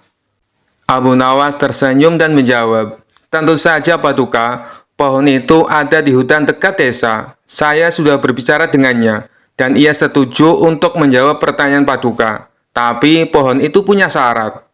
Raja tercengang dan bertanya, "Syarat? Apa syaratnya?" Abu Nawas menjelaskan, "Pohon itu tidak mau diganggu oleh banyak orang. Ia ingin Paduka datang sendirian tanpa ada pengawal. Hanya dengan begitu ia akan berbicara." Raja yang penasaran dengan keajaiban ini segera setuju. "Baik, aku akan pergi sendirian. Tunjukkan di mana pohon itu berada." Abu Nawas lalu membawa Raja ke hutan, menuju sebuah pohon besar yang sangat tua. Pohon itu tampak kokoh dengan akar yang besar menjalar di sekelilingnya. Setelah sampai di depan pohon, Abu Nawas berkata, "Inilah pohon yang bisa bicara, Paduka. Silakan berbicara padanya, dan ia akan menjawab." Raja yang penasaran mendekati pohon itu dan mulai bertanya, "Wahai pohon, benarkah kau bisa berbicara?" Tentu saja pohon itu diam saja, tidak ada suara apapun.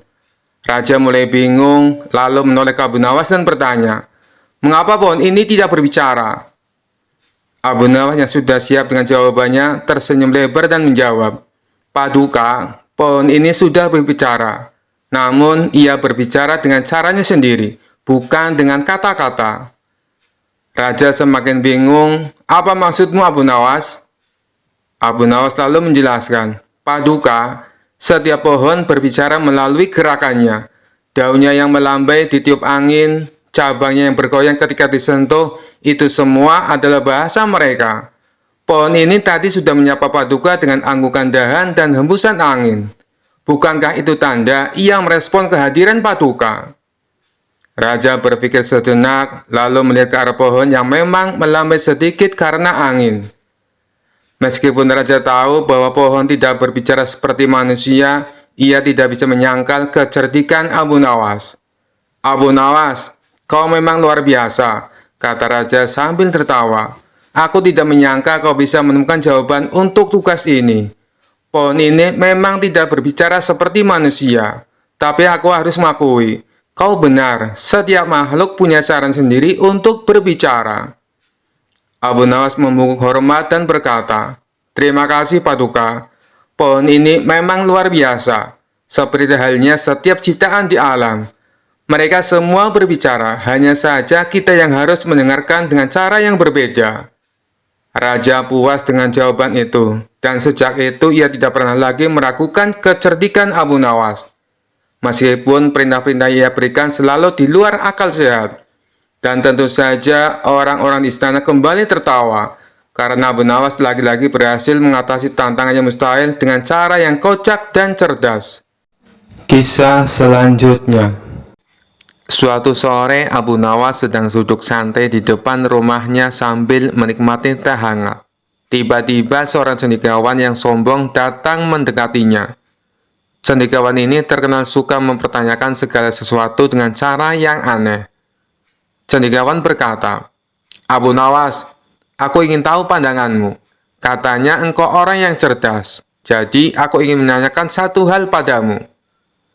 Abu Nawas yang sudah merasa ada yang aneh dari nada bicara si cendekiawan tersenyum dan menanggapinya dengan tenang. "Oh, tentu. Apa pertanyaannya?" tantang Abu Nawas. "Untuk apa sebenarnya surga dan neraka itu ada? Jika Tuhan Maha Baik, mengapa Dia tidak mengampuni saja semua orang dan membiarkan semuanya masuk surga? Apa gunanya neraka itu?" ujar cendekiawan. Abu Nawas berpikir sejenak, lalu menatap cendekiawan itu dengan tatapan penuh teka-teki. Dia tersenyum licik, seakan sudah tahu bagaimana harus menjawab. "Pertanyaan yang menarik, tapi sebelum aku menjawabnya, biarkan aku menanyakan sesuatu padamu," pinta Abu Nawas. Cendekiawan itu sedikit terkejut. "Apa yang ingin kau tanyakan, Abu Nawas?" Abu Nawas menjawab, "Bayangkan, engkau punya rumah yang indah. Di rumah itu ada taman yang cantik, makanan enak, dan segala yang kau butuhkan untuk hidup bahagia. Sekarang, apakah engkau akan membiarkan orang asing, pencuri, dan penjahat masuk begitu saja di rumahmu, bahkan tanpa izin?" Cendekiawan terperanjat merasa bingung. "Tentu saja tidak. Aku tidak akan membiarkan mereka masuk ke rumahku." Abu Nawas tersenyum lebih lebar. "Nah, surga itu ibarat rumah Tuhan yang indah. Apakah kau pikir Tuhan akan membiarkan siapa saja masuk, bahkan orang yang tidak patuh dan berbuat jahat? Kalau begitu, untuk apa ada aturan kalau semua orang bisa masuk?" Cendekiawan mulai terdiam, tapi masih ingin mencoba menantang. "Lalu, mengapa Tuhan menciptakan neraka? Apa gunanya?" Abu Nawas berpura-pura terkejut. "Oh, tidakkah kau tahu, neraka itu diciptakan untuk mereka yang terlalu sering bertanya hal-hal aneh seperti ini. Kalau tidak ada tempat seperti neraka, di mana lagi kita akan menaruh orang-orang seperti itu?" Cendekiawan itu tiba-tiba terdiam. Wajahnya memerah, bingung antara marah atau tertawa. Sementara Abu Nawas tertawa keras, puas dengan jawabannya yang kocak tapi penuh makna. Abu Nawas kemudian melanjutkan, "Lagi pula kau tahu, jika tidak ada neraka, orang-orang akan terlalu santai dan berpikir bahwa mereka bisa berbuat apa saja tanpa konsekuensi. Surga dan neraka itu seperti dua sisi koin. Satu memberikan harapan, yang lain memberikan peringatan." Cendekiawan akhirnya tertawa kecut dan mengangguk. "Baiklah, Abu Nawas, sepertinya kau benar. Kali ini aku kalah lagi." Kisah selanjutnya. Suatu hari, raja kembali memanggil Abu Nawas ke istana untuk memberi perintah aneh lagi. Raja yang terkenal suka menguji kecerdikan Abu Nawas tersenyum licik dan berkata, "Abu Nawas, kali ini aku punya tugas sangat penting untukmu." Abu Nawas sudah mencium gelagat tak biasa, menjawab dengan hati-hati, "Apa tugasnya, tuanku?" Raja dengan suara lantang berkata, "Aku ingin kau pergi dan mencari ujung bumi. Bawa aku laporan tentang apa yang ada di sana. Jangan kembali sampai kau menemukannya." Abu Nawas yang tahu bahwa perintah ini jelas-jelas mustahil, pura-pura terkejut. Tapi seperti biasa, ia segera berpikir cepat. Dengan wajah serius, Abu Nawas menjawab, "Baik, tuanku. Hamba akan mencari ujung bumi, tapi hamba butuh beberapa persiapan." Raja mengangkat alis penasaran. "Apa yang kau butuhkan kali ini, Abu Nawas?" Abu Nawas dengan tenang menjawab, "Karena perjalanan ini sangat jauh dan berbahaya, hamba butuh bekal yang cukup besar. Sekitar 100 unta penuh dengan makanan, minuman, dan persediaan lainnya. Selain itu, hamba juga butuh pasukan kecil untuk melindungi hamba dari bahaya selama perjalanan." Raja berpikir sejenak lalu setuju. "Baiklah, aku akan berikan semua yang kau minta. Tapi ingat, jangan kembali sebelum kau menemukan ujung bumi." Abu Nawas tersenyum dan berjanji akan melakukan tugasnya dengan baik. Lalu ia segera memulai perjalanannya dengan 100 unta penuh bekal dan pasukan kecil yang menyertainya. Selama beberapa minggu, Abu Nawas dan rombongannya berkeliling kota, berpura-pura sedang dalam perjalanan jauh. Setiap hari, ia dan pasukannya beristirahat, makan enak, dan menikmati hidup. Sementara orang-orang di kota berpikir Abu Nawas sedang melakukan perjalanan untuk mencari ujung bumi. Setelah beberapa waktu, Abu Nawas merasa cukup. Ia lalu memerintahkan pasukannya untuk kembali ke istana. Saat tiba di depan raja, Abu Nawas melaporkan dengan penuh kepercayaan diri, "Tuanku, hamba telah pergi mencari ujung bumi, dan hamba punya kabar penting." Raja yang sangat penasaran bertanya, "Apa yang kau temukan, Abu Nawas? Apakah kau menemukan ujung bumi?" Abu Nawas mengangguk serius dan menjawab, "Benar, tuanku, hamba telah menemukannya. Ternyata ujung bumi itu adalah tempat di mana langit dan bumi bertemu, tepat di pintu gerbang istana ini." Raja tercengang mendengar jawaban itu. "Apa maksudmu, Abu Nawas?" Dengan cerdik, Abu Nawas menjelaskan, "Setelah perjalanan jauh, hamba menyadari bahwa setiap kali kita berjalan lebih jauh, bumi tampaknya tak berujung. Tapi ketika hamba kembali ke istana ini, hamba menyadari bahwa semua perjalanan berakhir di sini, tempat di mana Tuanku berkuasa. Inilah ujung bumi, karena di sini segala sesuatu bermula dan berakhir." Raja terdiam sejenak, berpikir keras. Ia tahu Abu Nawas sedang bermain-main dengan logika, tapi jawaban itu sangat masuk akal dan filosofis. Akhirnya, Raja tertawa terbahak-bahak dan berkata, "Abu Nawas, kau memang tak pernah gagal membuatku kagum. Kau telah melaksanakan tugasmu dengan baik. Ujung bumi memang berada di sini, di bawah kekuasaanku." Semua orang istana ikut tertawa, sementara Abu Nawas tersenyum puas. Sekali lagi ia berhasil keluar dari tugas mustahil dengan cara yang cerdik dan kocak, membuat raja tak bisa berkata apa-apa selain tertawa. Kisah selanjutnya. Abu Nawas dikenal sebagai penyair dan juga sosok jenaka yang penuh dengan kecerdasan. Sejak tinggal di Baghdad, Abu Nawas memiliki hubungan kedekatan dengan Baginda Raja Harun al-Rasyid, karena dirinya sering memberikan solusi kenegaraan bagi Baginda Raja. Akan tetapi hari itu sebuah pemandangan langka terjadi. Abu Nawas datang istana kerajaan tanpa mendapat undangan dari Baginda Raja terlebih dahulu. "Oh, ternyata engkau datang juga. Kebetulan, aku memang sudah kangen ingin bertemu denganmu, Abu Nawas," kata Baginda Raja tanpa basa-basi. Mendengar perkataan rajanya itu, Abu Nawas menjadi senang bukan kepalang, karena memang diketahui hubungan mereka belakangan ini sedang dekat-dekatnya. "Wahai Baginda, kali ini apa yang mesti hamba lakukan?" tanya Abu Nawas. "Tidak ada," sergah Baginda Raja. "Sebentar dulu," ujar Baginda Raja yang kemudian beranjak dari tempat duduknya. Begitu kembali, Baginda Raja sudah berganti pakaian yang sederhana layaknya rakyat biasa. "Aku ingin ke rumahmu, Abu Nawas," titah Baginda Raja. "Untuk apa Baginda ke rumah hamba?" tanya Abu Nawas heran dan kaget. Abu Nawas merasa belum memikirkan sebelumnya jika Baginda ingin ke rumahnya. Istrinya pun tidak ada di rumah. Abu Nawas berpikir siapa yang akan menyiapkan hidangan untuk Baginda Raja. Intinya, aku mau ke rumahmu, ujar Baginda dengan sedikit memaksa. Karena tidak ingin membantah perintah rajanya, akhirnya Abu Nawas mengiyakan ajakan Baginda tersebut. Tanpa ada pengawal, Baginda dan Abu Nawas berjalan kaki menuju rumah Abu Nawas, yang jaraknya tidak begitu jauh dari istana kerajaan. Sesampainya di rumah Abu Nawas, Baginda tidak menyangka jika rumah Abu Nawas sangat sederhana. Tak ada barang berharga di rumah itu. "Di mana istrimu, Abu Nawas?" tanya Baginda Raja. "Istri hamba sedang menjenguk orang tuanya, Baginda," jawab Abu Nawas. "Kebetulan saya datang ke rumahmu ingin belajar tentang kebijaksanaan hidup darimu," kata Baginda. Abu Nawas masih belum mengerti dengan maksud Baginda Raja. Ia hanya berpikir sejenak. Abu Nawas menyadari permintaan Baginda tidak mungkin bisa ditolak. Setelah berpikir, akhirnya ia mengerti bahwa kebijaksanaan yang dapat dipelajari dengan praktek.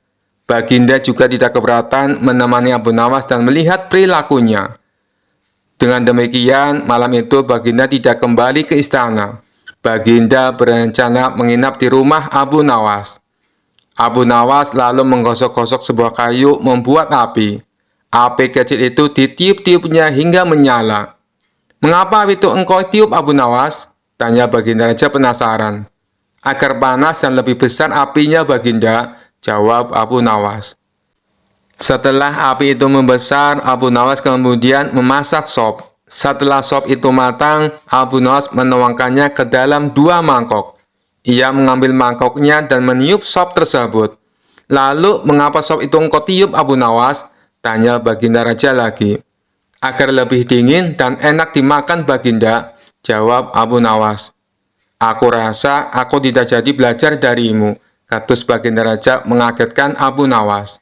"Engkau tidak bisa konsisten dengan pengetahuanmu," lanjut Baginda Raja diiringi senyum kecut dari Abu Nawas. Akhirnya Baginda Raja tidak jadi menginap di rumah Abu Nawas. Malam itu Baginda Raja memutuskan untuk pulang ke istana diantar Abu Nawas. Di tengah perjalanan, keduanya bicara tentang berbagai hal. "Ngomong-ngomong, berapa umurmu, Abu Nawas?" tanya Baginda Raja. 40 tahun, Baginda," jawab Abu Nawas. "Loh, perasaan beberapa tahun yang lalu engkau menyebut angka yang sama," tanya Baginda Raja kembali. "Hamba konsisten, Baginda," jawab Abu Nawas dengan sedikit tersenyum. Karena jawaban tersebut, Baginda akhirnya mengakui bahwa Abu Nawas memiliki kecerdasan. Begitu juga akhirnya Baginda sadar telah belajar hidup bijaksana kepada Abu Nawas. Kisah selanjutnya. Dikisahkan ada 3 orang yang cukup terkenal cerdik dan pandai berkeliling negeri untuk menantang adu pintar dengan siapapun. Pada hari yang ketiga, orang itu memasuki kampung Abu Nawas. Penduduk sepakat untuk menghadapi ketiga orang itu, maka mereka sodorkan si cerdik Abu Nawas. "Saya yakin Abu Nawas bisa mengatasi 3 orang itu," ujar salah seorang penduduk.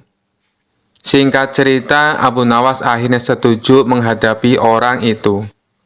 Adu kepintaran antara Abu Nawas dan ketiga orang itu diadakan di tengah lapangan, sehingga masyarakat bisa menonton. Setelah waktu yang ditentukan tiba, maka berkumpullah para penduduk setempat. Abu Nawas tampak santai, acara pun segera dimulai. Masing-masing kontestan memperkenalkan diri masing-masing. Sebagai penghormatan, juri mempersilahkan 3 orang itu untuk bertanya kepada Abu Nawas. Ketiga orang itu sangat senang mendapat kesempatan bertanya lebih dulu.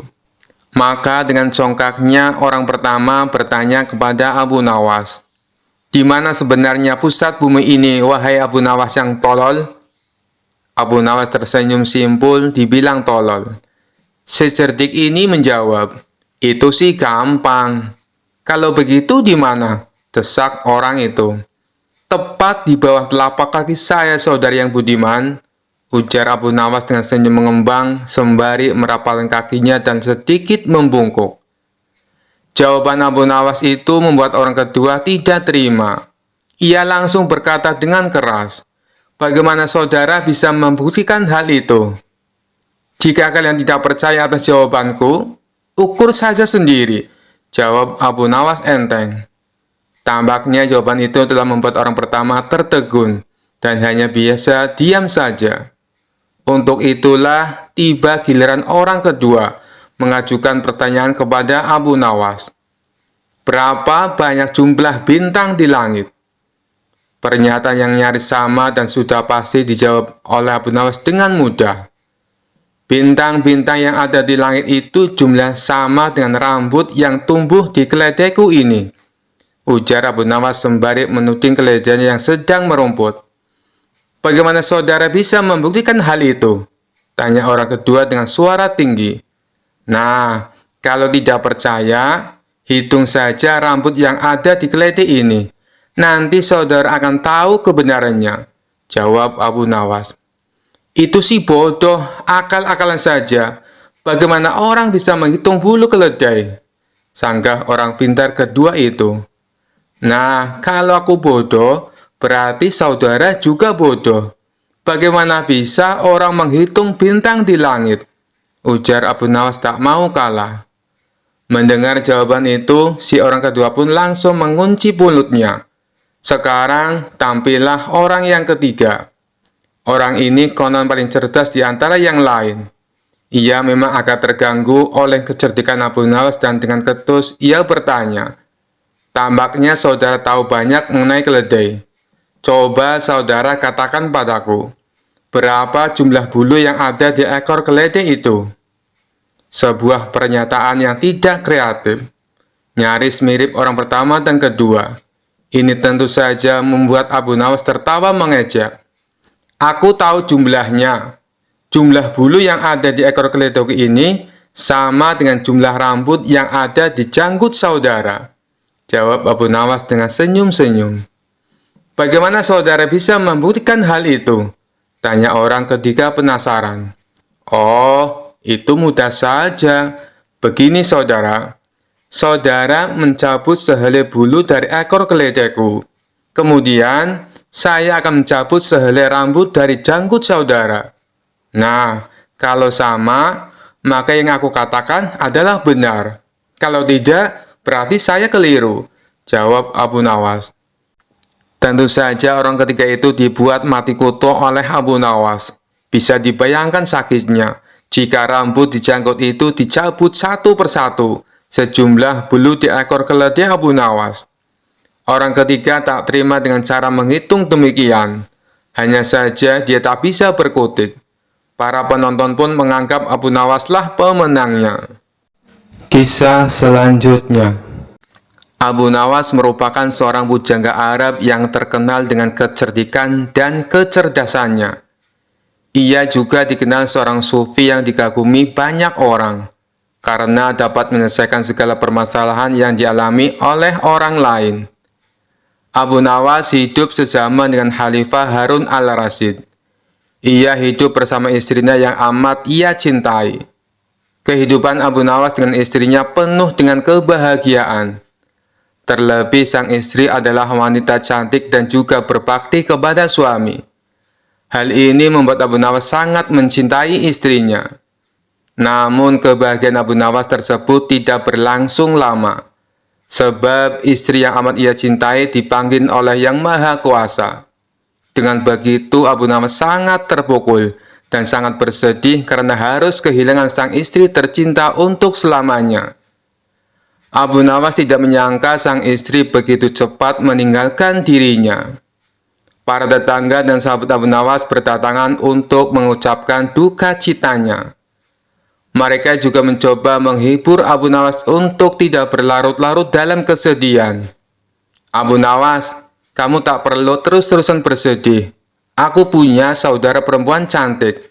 Kalau kamu berkenan, akan aku nikahkan denganmu," ucap salah satu sahabatnya. Sementara tetangga yang lain berkata, "Ikhlaskanlah kepergian istrimu, tak perlu terus kau tangisi. Aku punya anak perempuan cantik. Kalau kamu mau, aku akan menikahkannya denganmu. Tak perlu pakai mas kawin yang mahal, Abu Nawas. Semampunya kamu saja." Karena para sahabat dan tetangga selalu menghibur, beberapa hari kemudian Abu Nawas terlihat kembali ceria seperti sedia kala. Ia kembali melakukan aktivitasnya, tidak ada lagi kesedihan. Ia juga sering nongkrong di warung bersama para sahabat dan tetangganya. "Kami ikut senang, Abu Nawas. Kamu tidak lagi terlihat sedih," ucap salah satu sahabatnya saat nongkrong di warung. "Itu semua karena kalian selalu menghibur aku.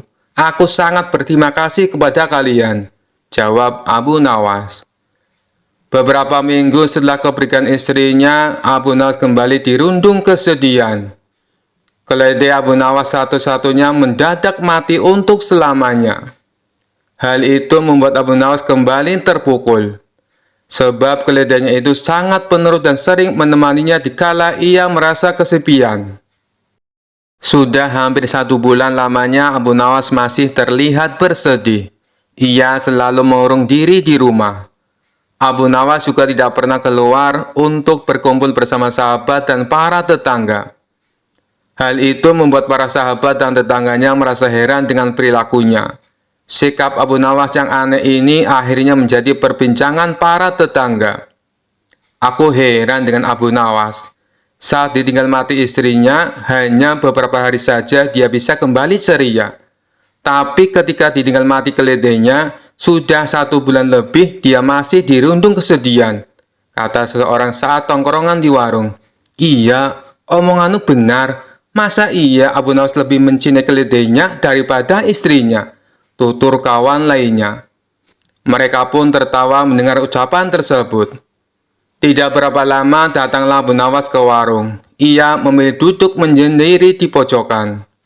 Ia menatap satu persatu orang-orang di situ, kemudian menghela nafasnya. "Kalau saja kalian ingat, saat aku kehilangan istriku, kalian semua menghiburku. Bahkan ada yang menawarkan adik perempuannya untuk dijodohkan denganku. Ada pula yang menawarkan anak perempuannya untuk dijodohkan denganku. Sehingga saat kepergian istriku, aku tidak terlalu bersedih. Tapi sekarang, saat keledaiku mati, tak ada seorang pun yang datang menghiburku. Tak ada yang menawarkan keledai pengganti untukku," tutur Abu Nawas. Abu Nawas pun lalu pergi meninggalkan mereka. Orang-orang yang ada di situ menjadi bengong mendengar alasan Abu Nawas. Kisah selanjutnya. Dikisahkan Abu Nawas pergi ke negeri seberang yang terdapat sebuah kerajaan aman, adil, makmur, dan sentosa, karena dipimpin oleh raja yang bijaksana. Sang raja sudah memimpin sejak usia muda hingga sekarang. Di masa tua belum pernah digantikan oleh siapapun. Dan rakyatnya tidak pernah keberatan karena raja memerintah dengan adil. Suatu hari raja merasa jenuh. Dia ingin istirahat menjadi raja selama setahun. Namun uniknya tidak menyerahkan posisi raja kepada anak keturunannya, tetapi malah mengadakan sayembara untuk mencari sosok yang pantas menjadi raja. Disebarlah pengumuman ke seluruh negeri.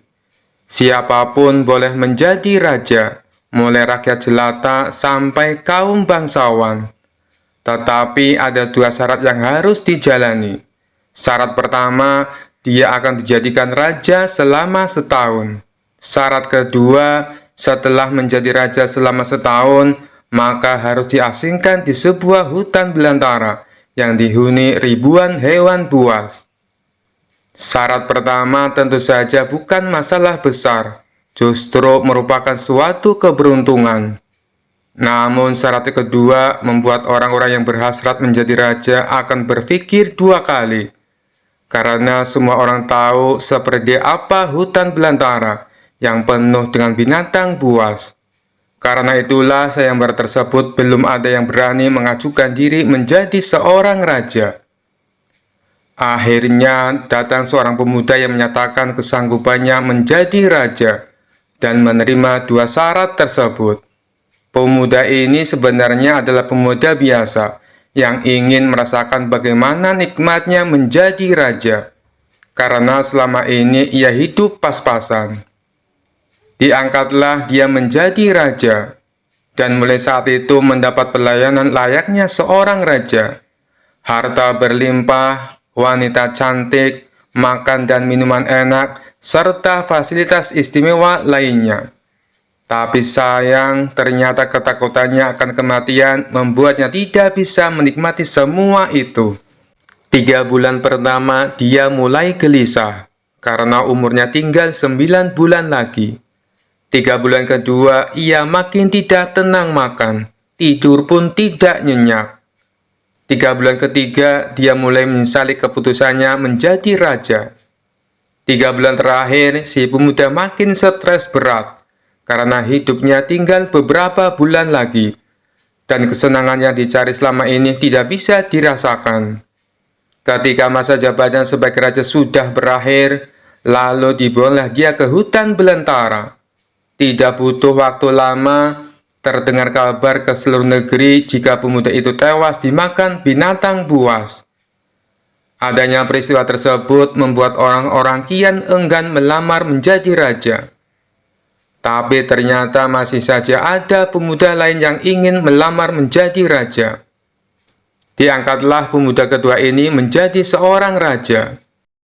3 bulan pertama menjadi raja, ia puas-puaskan berpesta, karena sadar hidupnya tidak akan lama lagi. 3 bulan kedua dan berikutnya, hari-harinya ia habiskan dengan foya-foya dan pesta pora. Bulan berganti bulan, pestanya makin gila-gilaan. Ia sudah tidak peduli lagi pada apapun. Dia hanya ingin bersenang-senang sebelum mati setelah jabatannya sebagai raja berakhir. Lalu dibuanglah dia ke hutan belantara. Tidak berapa lama terdengar kabar bahwa si pemuda kedua tewas diterkam singa. Tubuhnya dicabik-cabik dan jadi rebutan para singa. Peristiwa ini membuat banyak orang melupakan mimpi menjadi seorang raja. Mereka masih penasaran apakah masih ada orang yang cukup bodoh untuk melamar menjadi raja. Suatu hari Abu Nawas mampir ke negeri tersebut dengan tujuan menemui sahabat lamanya yang kebetulan merupakan penduduk di sana. Sesampainya di negeri itu, dengan penuh kehangatan Abu Nawas disambut temannya. Mereka berdua saling melepas kangen satu sama lainnya. Di sela-sela obrolannya, Abu Nawas merasa iba dengan kondisi sahabatnya itu. Ia kini hidup miskin, tinggal di gubuk kecil reot, hanya seorang diri. "Mana istrimu?" tanya Abu Nawas. "Semenjak aku jatuh miskin, ia pergi meninggalkanku," jawab sahabat. "Ya sudah, yang sabar ya. Yang penting kamu jangan tinggalkan sholat. Jangan lupa berdoa kepada Allah, agar Allah membukakan pintu rezeki untukmu," tutur Abu Nawas. "Alhamdulillah, aku tidak pernah tinggalkan sholat. Bahkan aku sekarang rajin berpuasa sunnah," balas sahabatnya. "Oh iya, ngomong-ngomong, mana nih makanannya?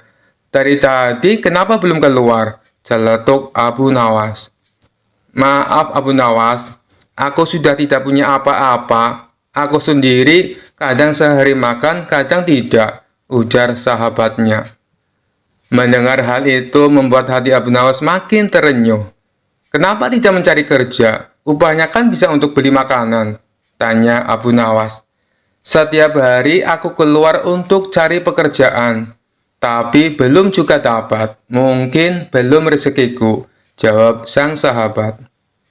"Kalau mau nekat sih sebenarnya aku bisa. Bahkan aku bisa menjadi raja dan kaya raya. Tapi itu hanya sementara. Setelah itu aku mati diterkam binatang buas di hutan belantara," kata sahabatnya melanjutkan. "Maksudmu bagaimana?" tanya Abu Nawas heran. Kemudian sahabatnya itu memberitahu tentang sayembara yang diadakan rajanya. Mendengar sayembara tersebut, Abu Nawas terdiam sejenak. Tiba-tiba terlintas di benak Abu Nawas sebuah ide yang cemerlang. "Kamu ingin hidup kaya? Aku akan membantumu. Sekarang juga antaran aku ke hadapan rajamu. Aku mau mendaftar menjadi raja," ucap Abu Nawas. "Kamu gila ya? Jangan Abu Nawas, itu sama saja bunuh diri. cegah sahabatnya. "Sudahlah, turuti saja perkataanku," timpal Abu Nawas. Maka diantaralah Abu Nawas ke istana untuk menemui sang raja. "Ada perlu apa kalian datang kemari?" tanya sang raja. "Maaf Tuan Raja, hamba Abu Nawas dari negeri seberang ingin mendaftar menjadi raja. Itu pun kalau Tuan Raja mengizinkan," ucap Abu Nawas.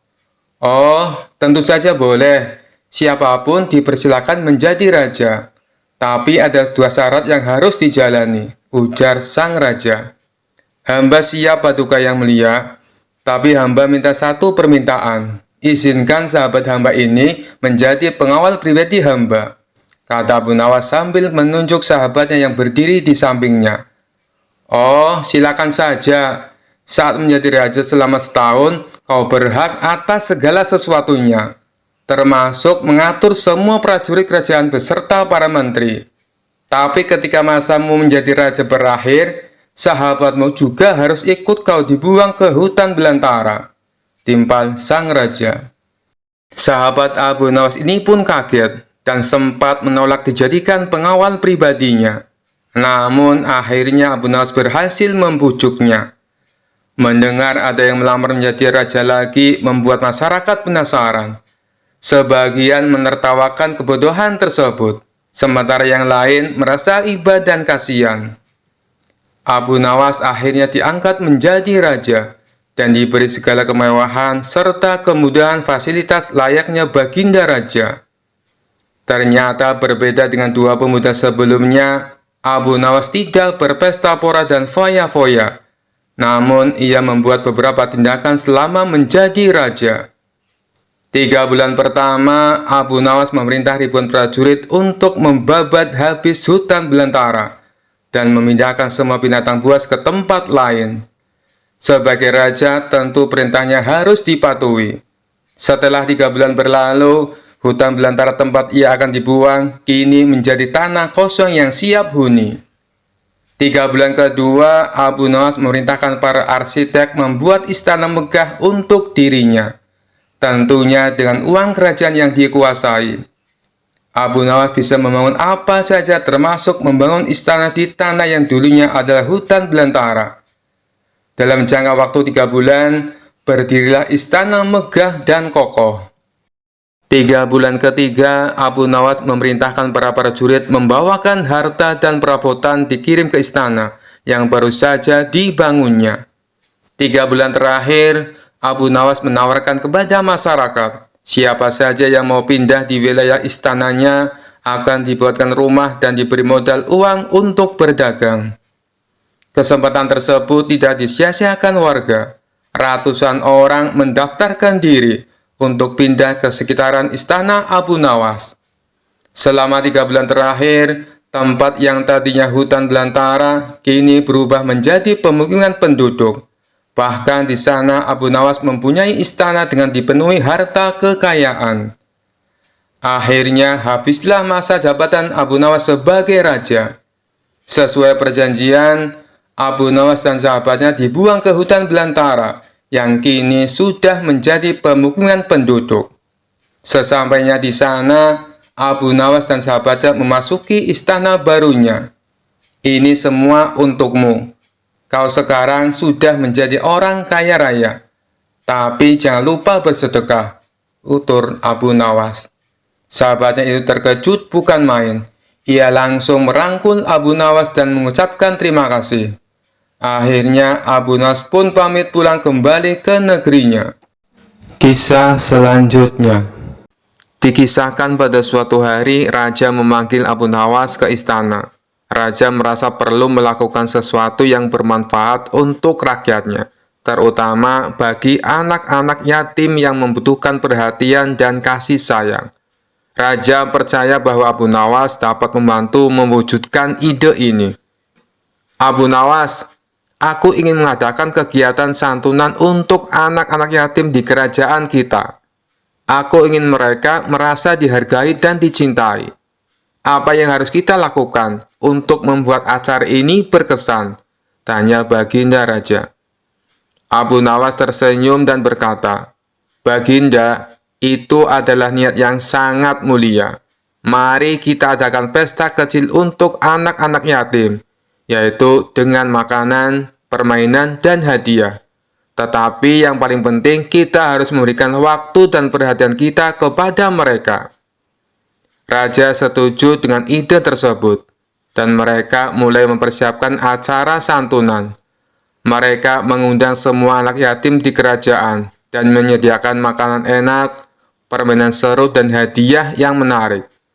Hari yang dinantikan pun tiba, dan istana dipenuhi oleh tawa dan keceriaan anak-anak yatim. Raja dan Abu Nawas berjalan di antara anak-anak, berbincang dan bermain bersama mereka. Anak-anak merasa sangat bahagia dan bersemangat, karena mereka jarang mendapatkan perhatian seperti ini. Melihat kebahagiaan di wajah anak-anak, Raja merasa sangat terharu. Setelah beberapa saat, Abu Nawas meminta perhatian semua orang. Anak-anak, hari ini kita semua berkumpul untuk merayakan kebahagiaan bersama. Baginda Raja memiliki sesuatu yang ingin disampaikan kepada kalian.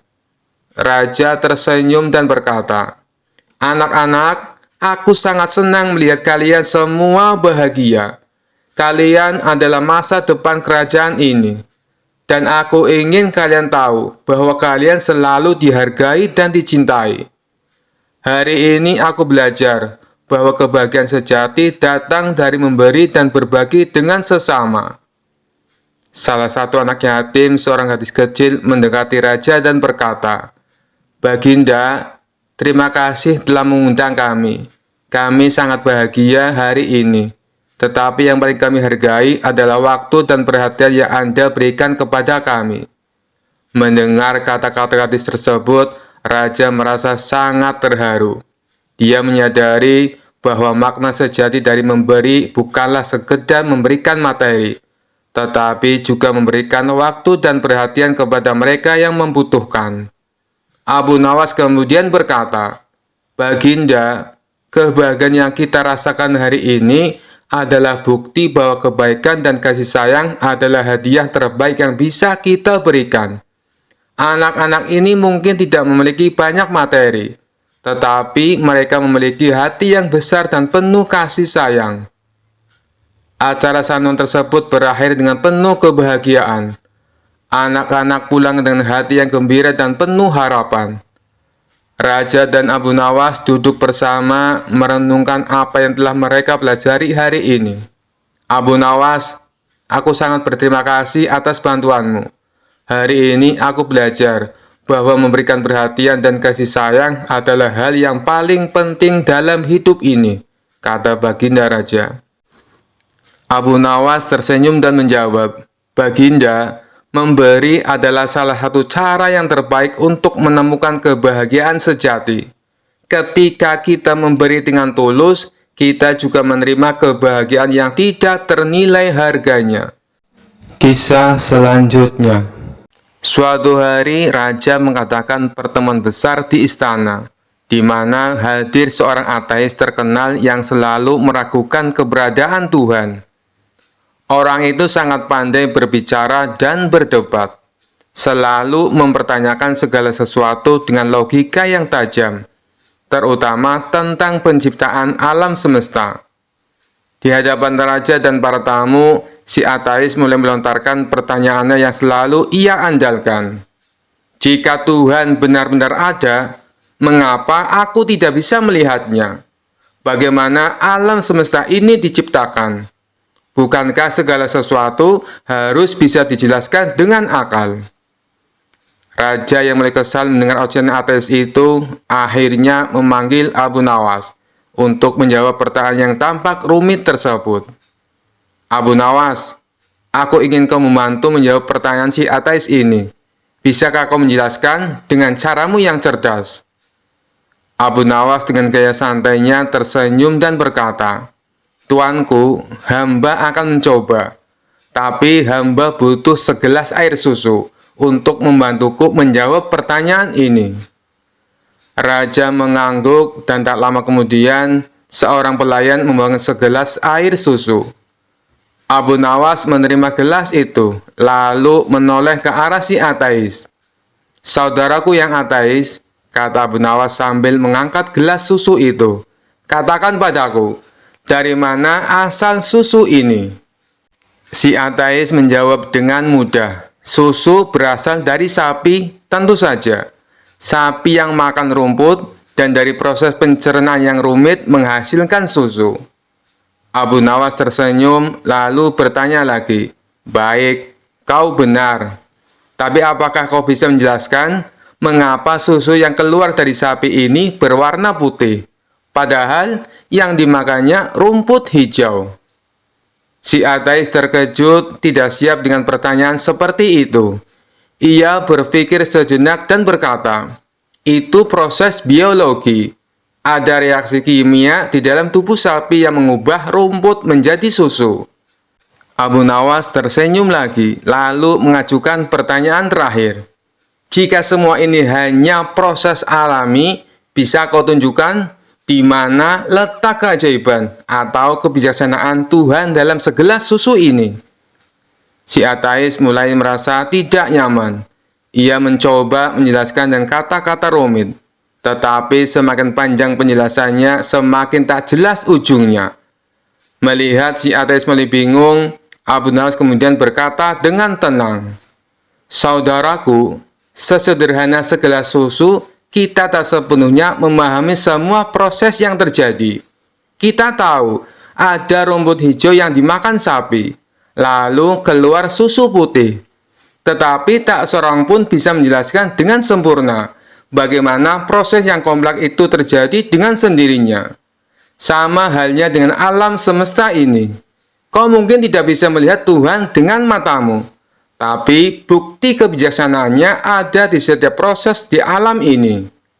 Lalu Abu Nawas meminum segelas susu itu dan menambahkan, "Seperti segelas susu ini, kita tahu hasilnya, tetapi tidak semua proses di baliknya bisa kita lihat atau pahami. Hanya karena kau tak bisa melihat Tuhan, bukan berarti Dia tidak ada. Kau tidak bisa melihat bagaimana rumput berubah menjadi susu, tapi hasilnya nyata dan bisa kita nikmati." Si ateis terdiam, tidak bisa membantah lagi. Ia akhirnya sadar bahwa tidak semua hal bisa dijelaskan hanya dengan logika manusia. Raja tertawa puas dan para hadirin bertepuk tangan, mengagumi kecerdasan Abu Nawas dalam menjawab pertanyaan sulit dengan cara yang sederhana namun tepat. "Abu Nawas, sekali lagi kau telah membuktikan kebijaksanaanmu," kata raja sambil tersenyum. "Dengan segelas susu, kau telah menunjukkan kekuasaan Tuhan yang bahkan tidak bisa dilihat oleh orang yang paling pandai sekalipun." Kisah selanjutnya. Kala itu kota Baghdad mendadak gempar oleh kehadiran orang asing. Persoalannya bukan pada orangnya, melainkan orang asing tersebut tidak mempercayai adanya Tuhan. Bukan hanya itu saja, ia juga menantang orang-orang muslim berdebat mengenai adanya Tuhan. Kabar ini pun sampai ke telinga Baginda Raja. Karena dianggap bikin resah masyarakat, orang asing ini lalu dipanggil ke istana. "Apa tujuanmu membuat onar di negeri kami?" tanya Baginda Raja. Orang asing ini menjawab, "Untuk apa mengaku bertuhan kalau tidak bisa menjawab pertanyaanku?" Kemudian Baginda Raja bertanya kembali, "Apakah kamu tidak percaya adanya Tuhan?" Dengan tegas orang asing itu menjawab, "Tentu saja saya tidak percaya adanya Tuhan, dan saya juga tidak percaya adanya akhirat." Mendengar itu, Baginda Raja sempat terkejut.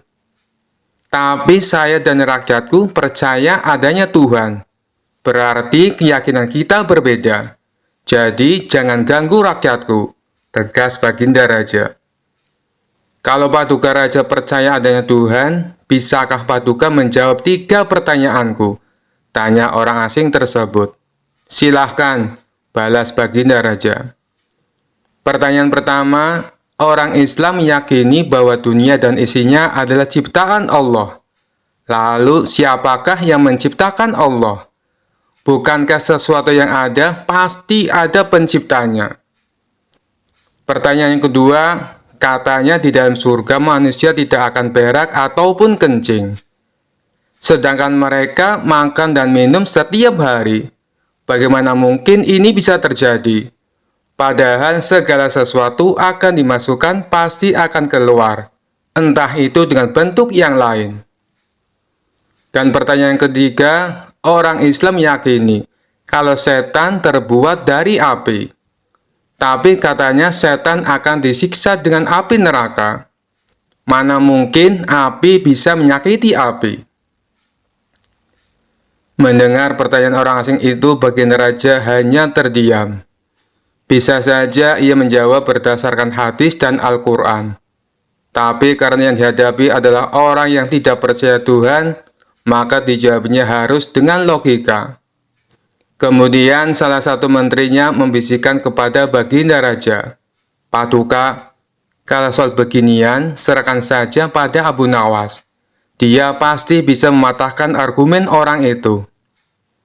Baginda raja menyetujui usulan menterinya. Maka dipanggillah Abu Nawas ke istana. Singkat cerita, Abu Nawas pun datang menghadap baginda raja. Ia lalu dipersilakan duduk di sampingnya. "Ada apa, Paduka? Kenapa tiba-tiba memanggil hamba?" tanya Abu Nawas. "Begini Abu Nawas, orang asing ini tidak percaya adanya Tuhan. Dan dia mengajukan 3 pertanyaan. Tapi jawabannya harus masuk akal," ujar baginda raja. Sekilas Abu Nawas menatap orang asing tersebut. "Oh, ini orangnya yang bikin gempar kota Baghdad," pikir Abu Nawas. Abu Nawas lalu menghampiri orang asing itu dan duduk tepat di hadapannya. "Silakan, apa yang ingin kau tanyakan?" ujar Abu Nawas dengan penuh percaya diri. Orang asing tersebut memulai pertanyaannya. "Anda sebagai seorang Muslim tentu percaya bahwa segala sesuatu, baik yang terlihat maupun tidak terlihat, pasti ada yang menciptakan." "Ya, tentu saja. Saya percaya," jawab Abu Nawas. "Sekarang saya mau bertanya, siapakah yang menciptakan alam semesta dan seisinya?" tanya orang asing tersebut. "Yang menciptakan alam semesta dan seisinya adalah Allah, Tuhan saya," jawab Abu Nawas. "Oh, baiklah. Lalu siapakah yang menciptakan Allah? Bukankah tadi Anda mengakui bahwa segala sesuatu baik yang terlihat maupun tidak terlihat pasti ada yang menciptakan?" tanya orang asing itu kembali. Sejenak Abu Nawas terdiam. Ia pun lalu berkata, "Anda pasti tahu kalau kami selaku orang Islam mengakui hanya ada satu Tuhan. Kita istilahkan saja Tuhan dengan angka 1. Sekarang, gantian aku yang bertanya. Angka 3 berasal dari angka berapa? Tanya Abu Nawas.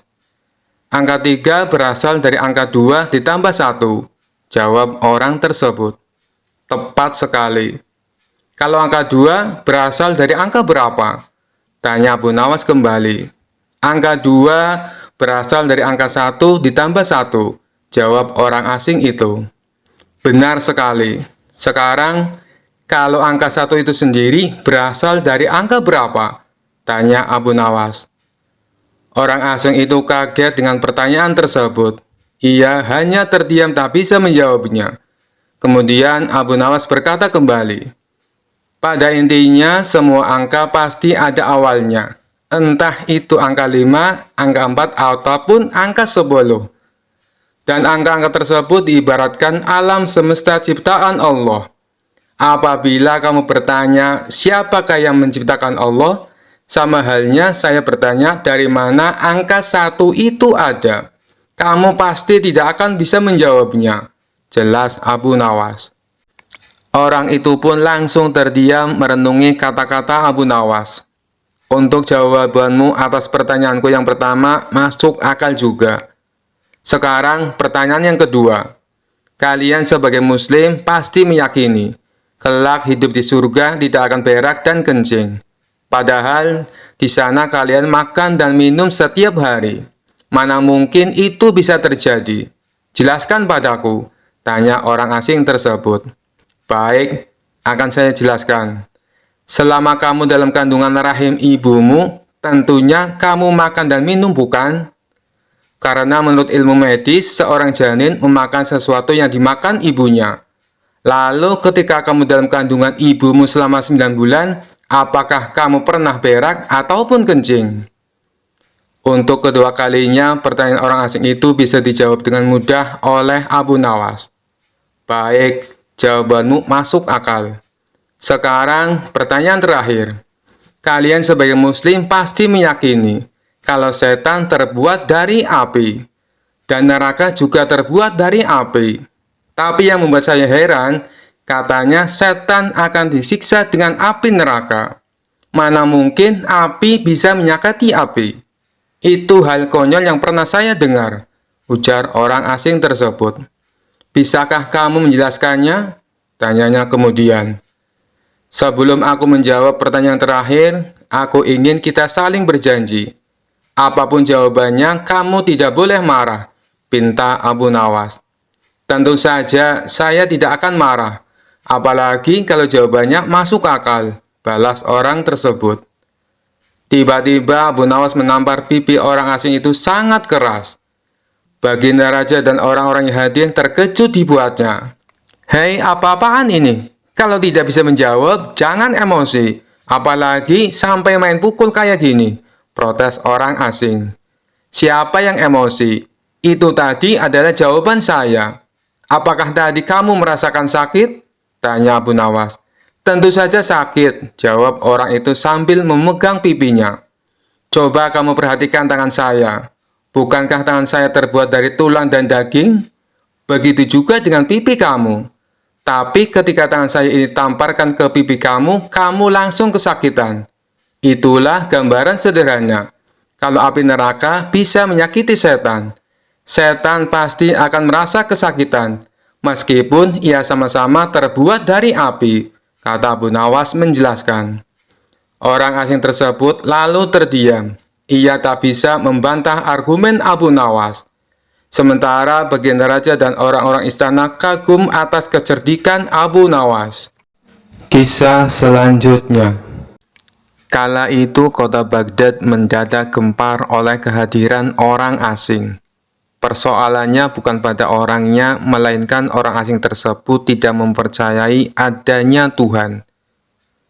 Bukan hanya itu saja, ia juga menantang orang-orang muslim berdebat mengenai adanya Tuhan. Kabar ini pun sampai ke telinga Baginda Raja. Karena dianggap bikin resah masyarakat, orang asing ini lalu dipanggil ke istana. Apa tujuanmu membuat onar di negeri kami? Tanya Baginda Raja. Orang asing ini menjawab, untuk apa mengaku bertuhan kalau tidak bisa menjawab pertanyaanku? Kemudian Baginda Raja bertanya kembali, apakah kamu tidak percaya adanya Tuhan? Dengan tegas orang asing itu menjawab, tentu saja saya tidak percaya adanya Tuhan, dan saya juga tidak percaya adanya akhirat. Mendengar itu Baginda Raja sempat terkejut. Tapi saya dan rakyatku percaya adanya Tuhan. Berarti keyakinan kita berbeda. Jadi jangan ganggu rakyatku, tegas Baginda Raja. Kalau Paduka Raja percaya adanya Tuhan, bisakah Paduka menjawab 3 pertanyaanku? Tanya orang asing tersebut. Silahkan, balas Baginda Raja. Pertanyaan pertama, orang Islam meyakini bahwa dunia dan isinya adalah ciptaan Allah. Lalu, siapakah yang menciptakan Allah? Bukankah sesuatu yang ada pasti ada penciptanya? Pertanyaan yang kedua, katanya di dalam surga manusia tidak akan berak ataupun kencing. Sedangkan mereka makan dan minum setiap hari. Bagaimana mungkin ini bisa terjadi? Padahal segala sesuatu akan dimasukkan pasti akan keluar. Entah itu dengan bentuk yang lain. Dan pertanyaan ketiga, orang Islam yakini kalau setan terbuat dari api.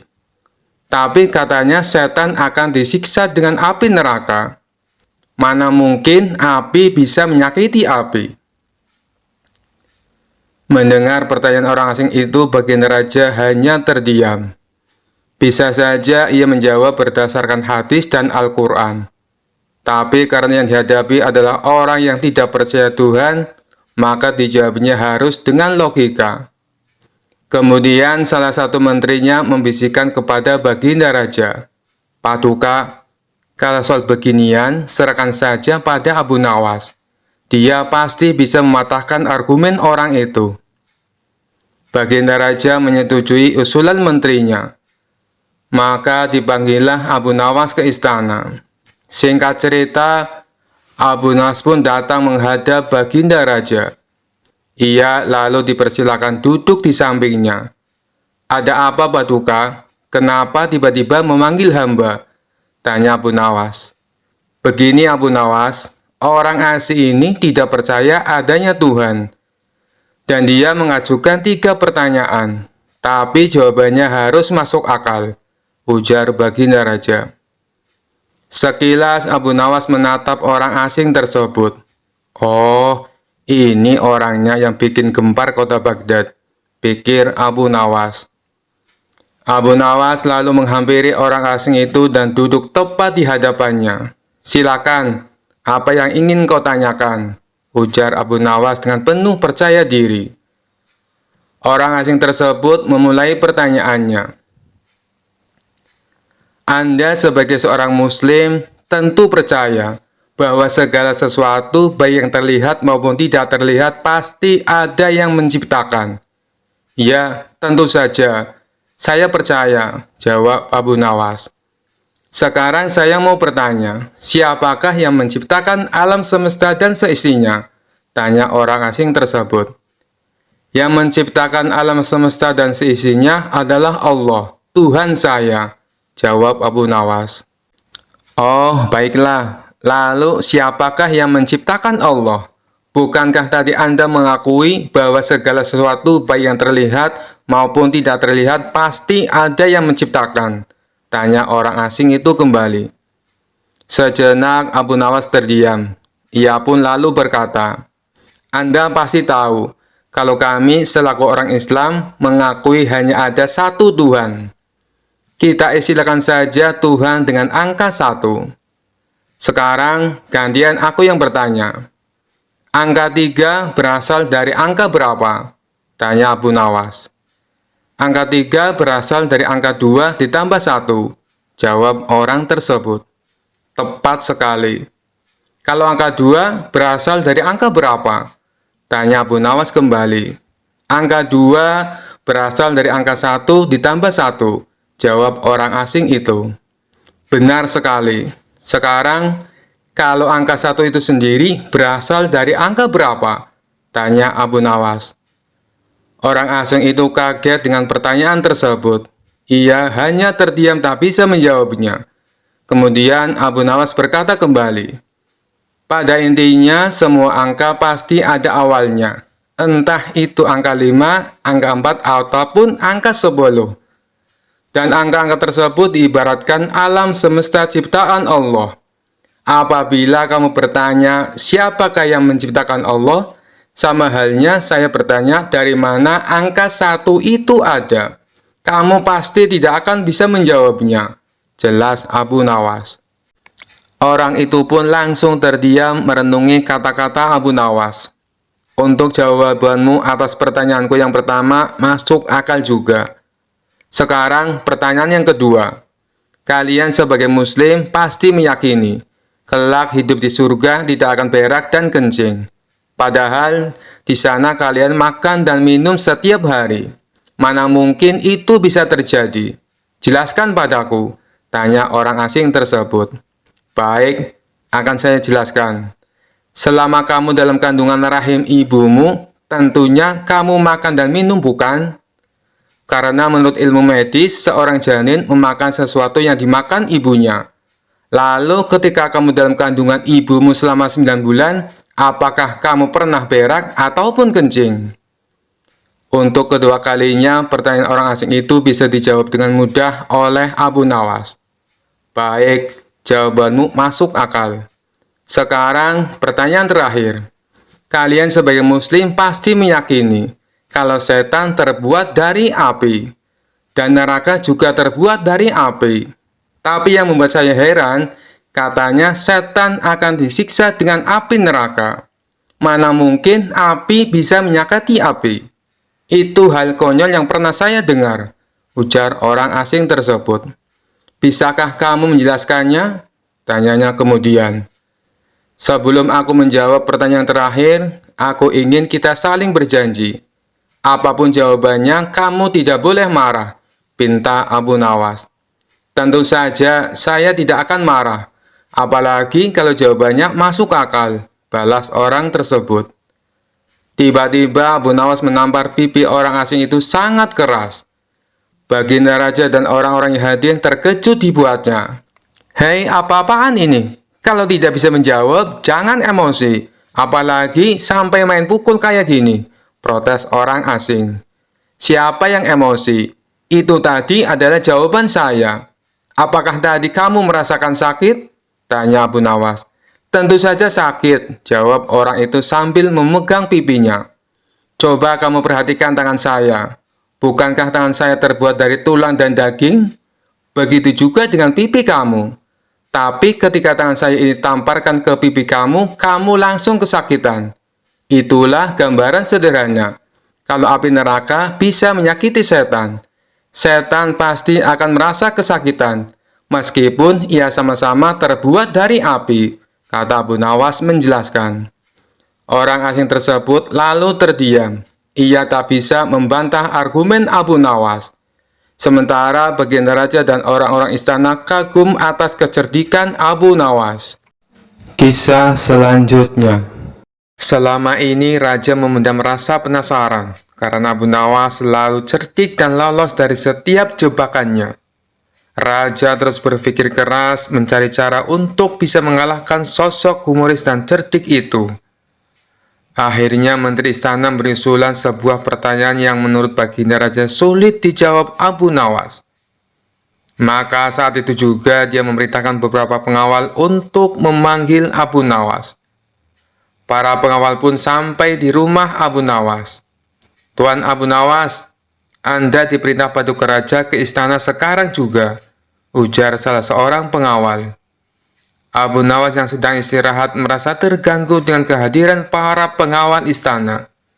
Kalau bukan perintah baginda raja, tentu Abu Nawas akan mengusirnya. Sampai kapan sih paduka raja selalu mengganggu istirahatku? Gerutu Abu Nawas. Dengan terpaksa Abu Nawas datang ke istana. Akibat perasaan yang sudah dongkol, Abu Nawas pun bertingkah agar baginda raja emosi. Ia langsung mengambil makanan dan duduk di samping sang raja. Awalnya tingkah Abu Nawas yang tidak sopan ini sempat membuat baginda raja jengkel. Tapi karena ada rencana untuk mempermalukan Abu Nawas, ia pun menahan emosinya. Wahai Abu Nawas, aku ada tebakan untukmu. Apakah kau siap menjawabnya? Tanya baginda raja. Tujuanku ke sini memang untuk menjawab tebakan paduka raja, jawab Abu Nawas dengan enteng. Bagus, kalau kau bisa menjawab pertanyaanku, aku akan memberikanmu hadiah 1000 dinar, ucap baginda raja. Tapi kalau kau tidak mampu menjawab, sebagai hukumannya, rambut kepalamu harus digundul, dan jenggotmu dipotong bersih. Lalu aku akan mengarakmu dengan keledai, sambung baginda raja. Seketika Abu Nawas pun terkejut, karena biasanya hukumannya akan diterima yaitu penjara selama sebulan. Baiklah paduka raja, tapi hamba tidak menginginkan uang, balas Abu Nawas. Lalu apa yang kau inginkan? Tanya baginda raja lagi. Hamba ingin paduka raja memerintahkan semut-semut itu jangan menggangguku, jawab Abu Nawas. Baginda raja pun kaget dengan permintaan Abu Nawas. Sejenak dia berpikir bahwa semut-semut itu bukan rakyatnya, maka tidak akan mungkin terjadi. Bukankah baginda seorang raja? Akan hebat seorang raja bila dapat memerintah semut, celetuk Abu Nawas. Rupanya Abu Nawas mengetahui apa yang dipikirkan oleh paduka raja.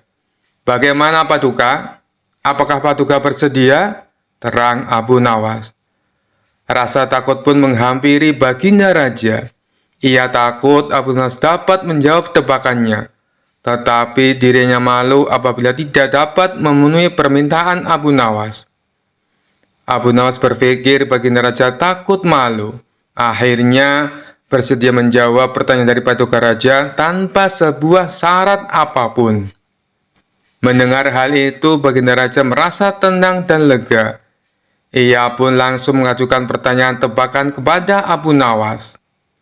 Pohon apa yang berumur 1 tahun, memiliki 12 cabang, setiap cabangnya terdiri dari 30 daun, dan daun-daun tersebut sebagian menghadap ke arah cahaya, serta bagiannya lagi menghadap ke arah gelap, ujar baginda raja. Namanya saja Abu Nawas, pertanyaan sesulit apapun pasti akan dijawabnya. Pohon itu mewakili tahun, karena ada 12 bulan dalam 1 tahun, dan 30 hari dalam 1 bulan, di mana 30 hari tersebut terbagi menjadi siang dan malam, jawab Abu Nawas. Baginda raja pun terkejut saat Abu Nawas menjawab tanpa berpikir lama. Namun ia tenang karena sebelumnya syarat yang diajukan oleh Abu Nawas sudah dicabut. Tapi rasanya tidak adil Abu Nawas, kalau aku tidak memberikanmu hadiah. Katakan Abu Nawas, apa yang kau inginkan? Kata baginda raja. Baiklah, hamba minta 500 dinar, dan selama 1 bulan, Paduka Raja tidak boleh mengganggu hamba, jawab Abu Nawas. Kisah selanjutnya. Suatu hari Abu Nawas terlibat dalam sebuah perdebatan dengan seorang Yahudi yang cerdas dan suka berargumen. Orang Yahudi itu terkenal sering mengajukan pertanyaan-pertanyaan sulit untuk menguji kepercayaan orang lain.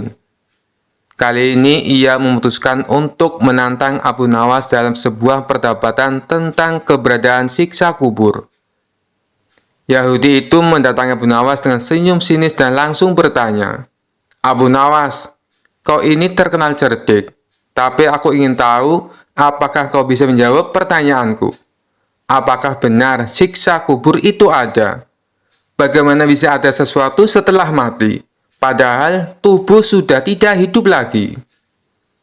Abu Nawas yang tenang seperti biasa tersenyum dan membalas, tentu saja siksa kubur itu ada, wahai sahabatku. Hanya karena kita tidak bisa melihatnya dengan mata kepala sendiri, bukan berarti itu tidak ada. Yahudi itu tertawa kecil dan berkata, kau hanya mengikuti keyakinan buta, Abu Nawas. Buktikan padaku bahwa siksa kubur itu ada. Karena selama ini aku belum pernah mendengar seseorang keluar dari kuburnya dan memberitahu bahwa dia mengalami siksa.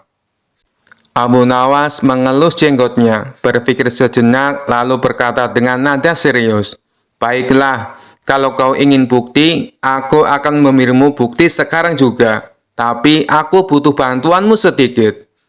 Yahudi itu penasaran dan setuju. Baik, aku siap membantumu Abu Nawas.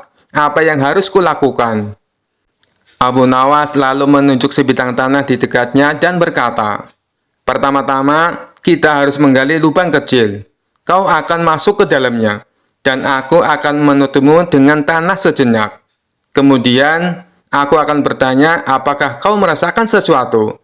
Jika kau merasakan apapun, mungkin itu bisa menjadi bukti bahwa siksa kubur itu memang ada.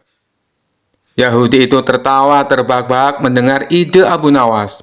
Abu Nawas, kau ini benar-benar lucu. Aku tidak merasakan apa-apa, karena aku masih hidup. Baiklah, mari kita coba. Mereka pun mulai menggali sebuah lubang kecil. Setelah selesai, Yahudi itu dengan percaya diri masuk ke dalam lubang tersebut. Dan Abu Nawas menutupinya dengan tanah hingga hanya kepala sendiri yang terlihat. Orang-orang yang melihat kejadian itu mulai berkerumun. Penasaran apa yang akan dilakukan Abu Nawas selanjutnya. Setelah Yahudi itu berada di dalam lubang, Abu Nawas berdiri di sampingnya, kemudian berkata, nah, bagaimana rasanya? Kau merasa nyaman di dalam sana? Yahudi itu tertawa sambil berkata, Tentu saja, ini hanya lubang biasa. Aku tidak merasakan apa-apa. Abu Nawas tersenyum licik dan dengan tiba-tiba berteriak keras. Wahai para pengawal, bawa air keranjang dan tikus tanah. Pengawal yang kebingungan mengikuti perintah Abu Nawas langsung bergegas. Mendengar perintah aneh itu, Yahudi yang tadinya tertawa-tawa mulai merasa cemas.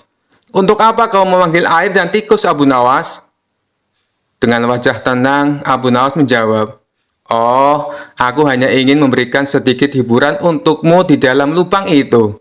Kita akan siramkan air dingin supaya kau merasakan sensasi beku. Dan tikus-tikus tanah ini akan menggali di sekitarmu. Mungkin mereka akan berusaha mengunyah sepatumu juga. Mendengar penjelasan itu, Yahudi itu langsung pucat dan mulai merasa tidak nyaman. Hai Abu Nawas, aku bercanda. Keluarkan aku dari sini. Aku tidak mau ada air dingin atau tikus tanah. Abu Nawas pura-pura terkejut. Oh, kau takut? Tapi bukankah tadi kau berkata bahwa kau tidak merasakan apa-apa di dalam lubang? Mengapa tiba-tiba kau khawatir? Yahudi itu mulai panik.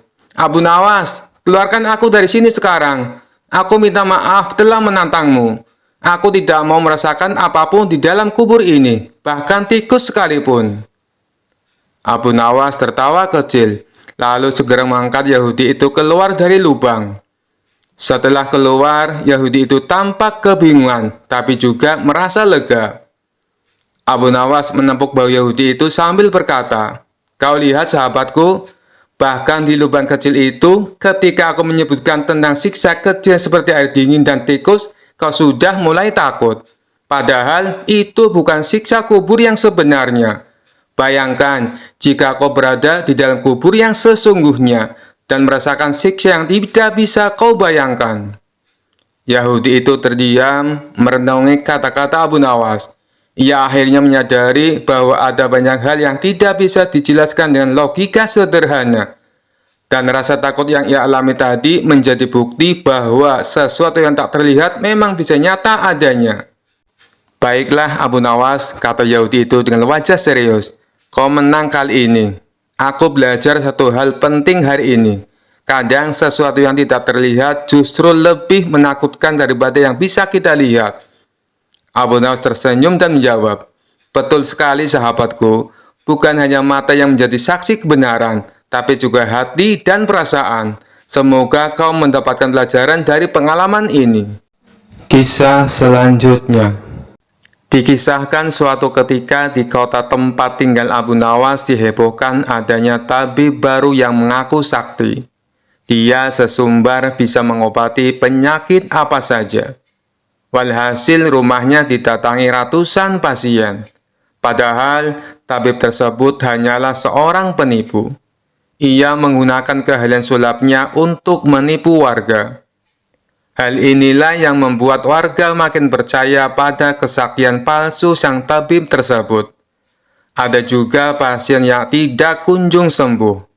Namun karena rayon manis sang tabib palsu, ia selalu menuruti perkataannya agar kembali berobat. Sampai pada suatu ketika Abu Nawas jatuh sakit yang tidak kunjung sembuh. Atas saran sang istri, Abu Nawas disuruh berobat ke tabib tersebut. Kala itu Abu Nawas belum tahu kalau sang tabib tersebut adalah seorang penipu. Ia pun menuruti saran sang istri. Namun sudah 3 kali berobat, sakit Abu Nawas tidak kunjung sembuh.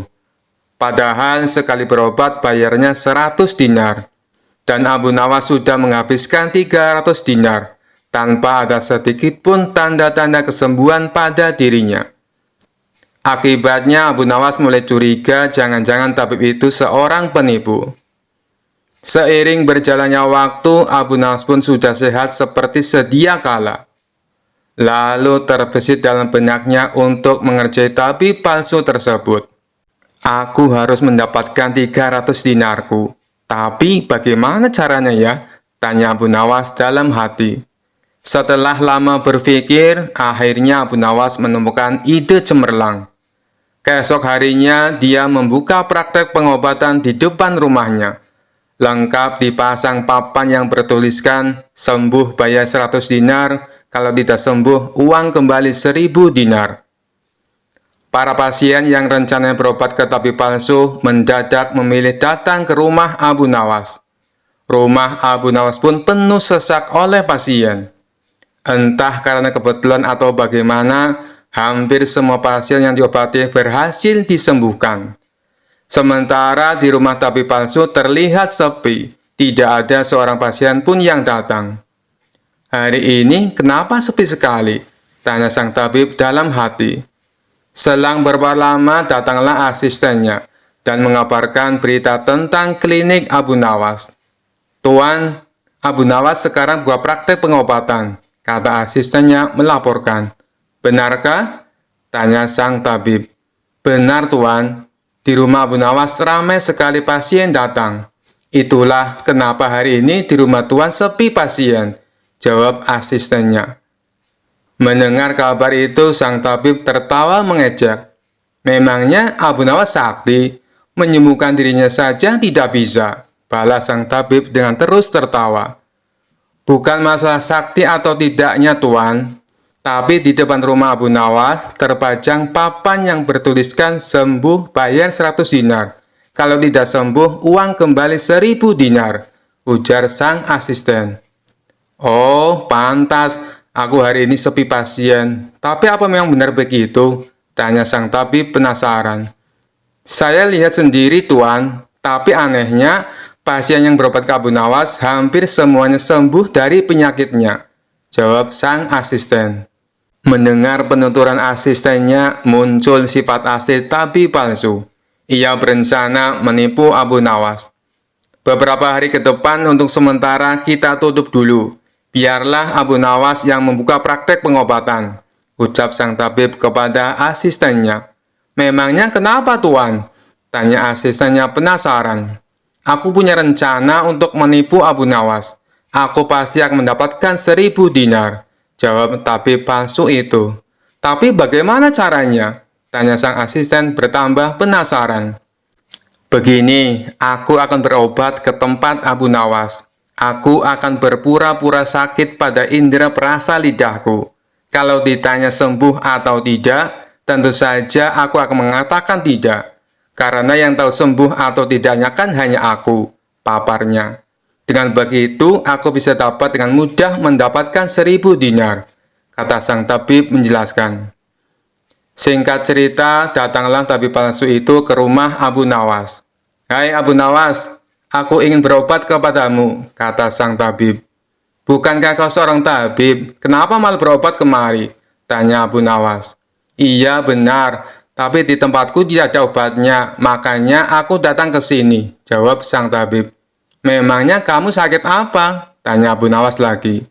Begini Abu Nawas, entah kenapa lidahku mati rasa. Aku tidak bisa merasakan apa-apa, kata sang tabib berpura-pura mengeluh. Tapi Abu Nawas menangkap firasat kurang baik. Ia yakin kalau tabib palsu itu hendak menipunya. Aku tidak akan tertipu untuk yang kedua kalinya. Justru kedatanganmu sudah aku tunggu-tunggu, ucap Abu Nawas dalam hati. Lalu Abu Nawas menyuruh sang tabib untuk menunggunya di ruang pengobatan. Abu Nawas segera memeras buah jeruk yang sangat asam dan menuangnya ke dalam gelas.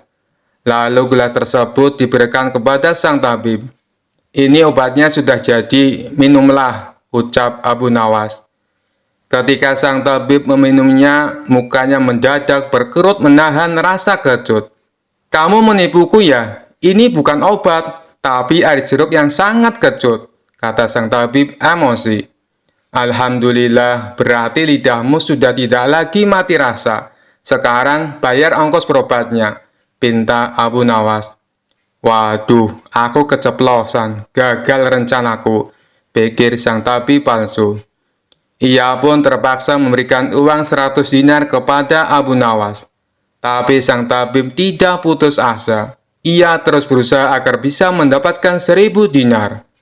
Hari berikutnya, ia kembali mendatangi Abu Nawas. Hai Abu Nawas, aku mau berobat lagi, kata sang tabib palsu. Oh, silahkan. Apa lidahmu masih mati rasa? Tanya Abu Nawas meledek. Bukan, kali ini penyakitnya berbeda, jawab sang tabib.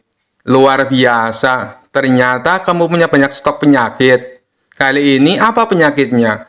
Tanya Abu Nawas lagi. Aku hilang ingatan, Abu Nawas, jawab tabib palsu itu. Apakah kamu kesandung kasus korupsi, makanya hilang ingatan? Tanya Abu Nawas. Enak saja, memangnya aku pejabat, jawab tabib dengan nada protes. Baiklah, kamu tunggu di sini sebentar, aku akan mengambilkan obatnya, ucap Abu Nawas. Tidak berapa lama, Abu Nawas kembali menemui sang tabib palsu. Ini obatnya, silakan diminum, kata Abu Nawas sambil memberikan gelasnya. Aku tidak mau minumnya, Abu Nawas, ujar sang tabib. Loh, memangnya kenapa? Katanya pengen sembuh, ucap Abu Nawas. Ini kan perasaan air jeruk seperti kemarin. Aku tidak mau, kata sang tabib menolak. Alhamdulillah, tanpa meminumnya pun kamu sudah sembuh. Sini bayar 100 dinar, pinta Abu Nawas lagi. Sudah sembuh? Sembuh apanya? Kamu jangan mengada-ada, Abu Nawas, protes sang tabib. Buktinya, kamu masih ingat dengan obat yang kemarin aku berikan itu. Berarti sakit hilang ingatanmu sudah sembuh, jelas Abu Nawas. Untuk kedua kalinya, rencana sang tabib palsu mengalami kegagalan. Mau tidak mau, ia harus memberikan uang kepada Abu Nawas. Kurang ajar. Ternyata Abu Nawas tidak sebodoh yang aku kira, pikir sang tabib. Tidak terima dengan dua kegagalan yang dialami, tabib palsu itu berpikir keras untuk mengalahkan Abu Nawas. Setelah merenung agak lama, akhirnya ia mendapatkan sebuah ide. Aku pasti berhasil, ungkap tabib merasa yakin. Kali ini ia berpura-pura buta. Si tabib berjalan ke rumah Abu Nawas dengan bantuan tongkat di tangannya. Setelah tiba, Abu Nawas sempat kaget dengan penuh rasa iba. Abu Nawas bertanya kepada sang tabib, apa yang menimpamu dan mengapa kamu bisa seperti ini? Si tabib palsu menjawab, tolonglah aku Abu Nawas, mataku tiba-tiba buta, sembuhkanlah aku, terangnya. Tabib itu kemudian dipersilakan masuk dan duduk di ruang pengobatan. Setelah mengamatinya dengan seksama, Abu Nawas akhirnya menyadari bahwa itu adalah tipuan. Namun Abu Nawas tidak pernah kehilangan akal. Ia punya cara lain untuk menghadapinya. Sepertinya penyakit kebutaanmu sudah sangat parah. Maafkan aku, untuk kali ini tidak mampu mengobatinya, ucap Abu Nawas pura-pura sedih. Mendengar jawaban tersebut, sang tabib langsung kegirangan. Akhirnya bisa mengelabui Abu Nawas. Terus bagaimana ini Abu Nawas? Padahal aku berharap banyak kepadamu, kata sang tabib berpura-pura. Iya, mau bagaimana lagi? Aku tidak mungkin bisa menyembuhkanmu, jawab Abu Nawas. Kalau begitu, aku dapat uang 1000 dinar dong, tanya tabib palsu itu penuh harap. Tentu saja kawan, aku tidak mungkin berdusta, balas Abu Nawas. Kemudian Abu Nawas masuk ke rumah untuk mengambilkan uang. Ini uang 1000 dinar untukmu, ucap Abu Nawas sambil memberikan uangnya. Tabib palsu itu dengan penuh kegirangan menerima uang tersebut. Tapi setelah uangnya dihitung, ia langsung murka. Hai Abu Nawas, kenapa hanya 10 dinar? Tegas sang tabib palsu dengan emosi. Dari mana kamu tahu kalau jumlahnya hanya 10 dinar? Tanya balik Abu Nawas. Uangnya memang ada 10, tapi pecahan 1 dinar bukan 100 dinar. Memangnya aku buta apa? Balas tabib tambah emosi.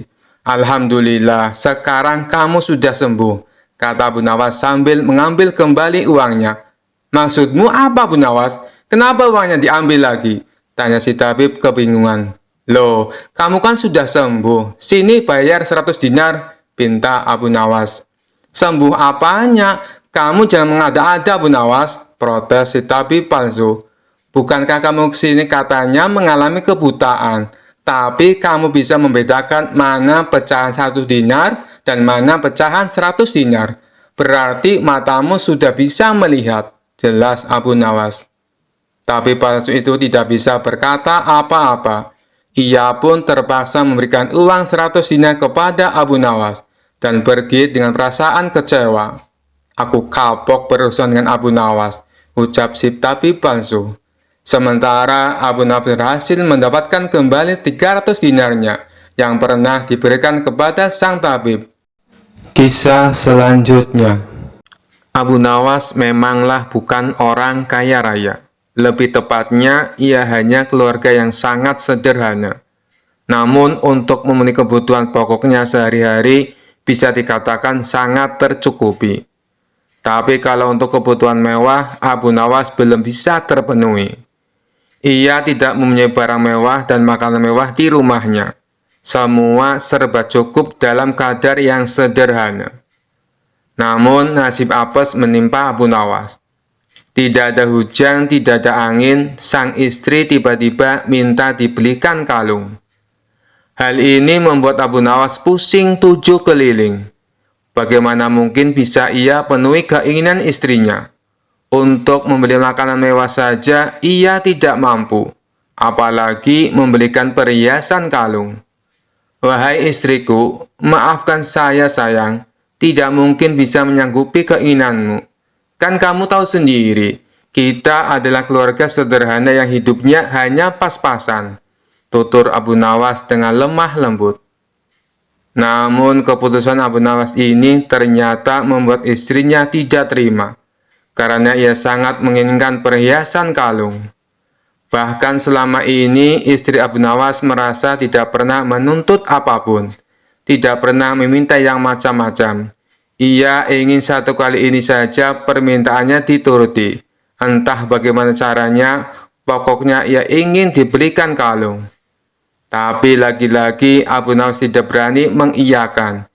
Ia hanya meminta istrinya supaya selalu bersyukur dengan apa yang ada. Justru jawaban Abu Nawas ini membuat sang istri makin marah-marah. Ia terus mengomel dan memerahi suaminya. Tak tahan dengan omelan sang istri, Abu Nawas lalu pergi meninggalkan rumah. Istrinya yang masih marah kepada Abu Nawas berniat membalas dengan memasak sop yang sangat pedas. Saat malam tiba, Abu Nawas pun pulang. Sang istri berpura-pura tersenyum hangat menyambut kedatangannya. Kemudian Abu Nawas diajaknya duduk di meja makan. Sang istri menghidangkan sop yang pedas tersebut. Melihat sikap istrinya yang sudah tidak marah lagi, Abu Nawas tersenyum ceria. Kamu memang istriku yang sangat solehah, puji Abu Nawas. Tapi sungguh malang, sang istri terlena dengan pujian itu, lupa dengan jebakannya sendiri. Ia menyendok sop pedas itu ke dalam piringnya dan memakannya. Air mata pun meleleh di kedua pipinya, karena rasa pedas yang luar biasa. Seketika itu Abu Nawas kaget dan heran, melihat istrinya yang tiba-tiba menangis sesenggukan. "Kenapa kamu menangis, wahai istriku?" tanya Abu Nawas. "Aku teringat almarhum ibuku. Ibu sangat menyukai masakan sup ini. Setiap kali aku makan sop seperti ini, aku jadi teringat almarhumah ibu. Itulah yang membuat aku menangis," ujar sang istri berpura-pura. "Ya sudahlah, wahai istriku. Ibumu itu orang baik. Insya Allah beliau meninggal dalam keadaan husnul khotimah," balas Abu Nawas menenangkan istrinya. Kini giliran Abu Nawas yang memakan sop pedas itu. Betapa terkejutnya ia. Ternyata sop yang ia makan pedasnya bukan main. Kedua mata Abu Nawas langsung meneteskan air mata tanpa henti. Bahkan air matanya lebih banyak dari sang istri. Tak mau kalah dengan sandiwara istrinya, Abu Nawas meluapkan rasa pedasnya dengan menangis terisak-isak. "Kenapa kamu menangis, wahai suamiku?" tanya sang istri heran. "Aku juga teringat almarhumah ibu kamu. Kenapa dia mati meninggalkanmu tanpa mengajak dirimu?" jawab Abu Nawas. Mendengar jawaban Abu Nawas, istri yang tadinya jengkel mendadak tertawa terpingkal-pingkal. Keduanya akhirnya rukun dan mesra kembali, bahkan tak jadi minta dibelikan kalung. Kisah selanjutnya. Suatu hari terdengar kabar di seluruh negeri bahwa seorang pria super kuat dari negeri asing yang dikenal sebagai Superman telah datang. Dengan kekuatan yang luar biasa, ia bisa terbang, memiliki pandangan tembus pandang, dan mampu mengangkat gunung dengan satu tangannya. Raja yang penasaran segera ingin mengundang Superman ke istana untuk melihat seberapa hebat kekuatan yang dimilikinya. Tentu saja Abu Nawas juga mendengar kabar tersebut. Dengan cerdik, ia sudah menyiapkan sesuatu yang akan membuat semua orang terhibur. Ketika raja memanggilnya, Abu Nawas datang dengan senyum lebar di wajahnya. "Abu Nawas," kata raja, "aku ingin mengadakan pertandingan persahabatan antara kau dan Superman. Aku ingin tahu, apakah kecerdikanmu bisa mengalahkan kekuatan super yang dia miliki?" Abu Nawas tanpa ragu sedikit pun menjawab dengan nada serius tapi kocak. "Tentu, tuanku. Hamba siap melawan siapa saja, bahkan Superman. Tapi hamba hanya butuh sedikit persiapan." Raja tersenyum lebar, tak sabar ingin melihat pertandingan yang seru ini. Ketika hari pertandingan tiba, arena sudah dipenuhi oleh para penonton yang penasaran. Di satu sisi, Superman berdiri dengan gagah, memakai jubah merahnya yang berkibar, dan otot-ototnya yang terlihat sangat kuat. Di sisi lain, Abu Nawas datang dengan pakaian biasa, tampak tenang, dan bahkan membawa tikar kecil yang digulung di pundaknya. Superman yang ingin bersikap ramah menyapa Abu Nawas. "Hei Abu Nawas, apa kau siap untuk bertanding melawan aku?" Abu Nawas dengan tenang berkata, "Tentu saja, tapi Superman, kita akan bertanding dengan syarat yang adil."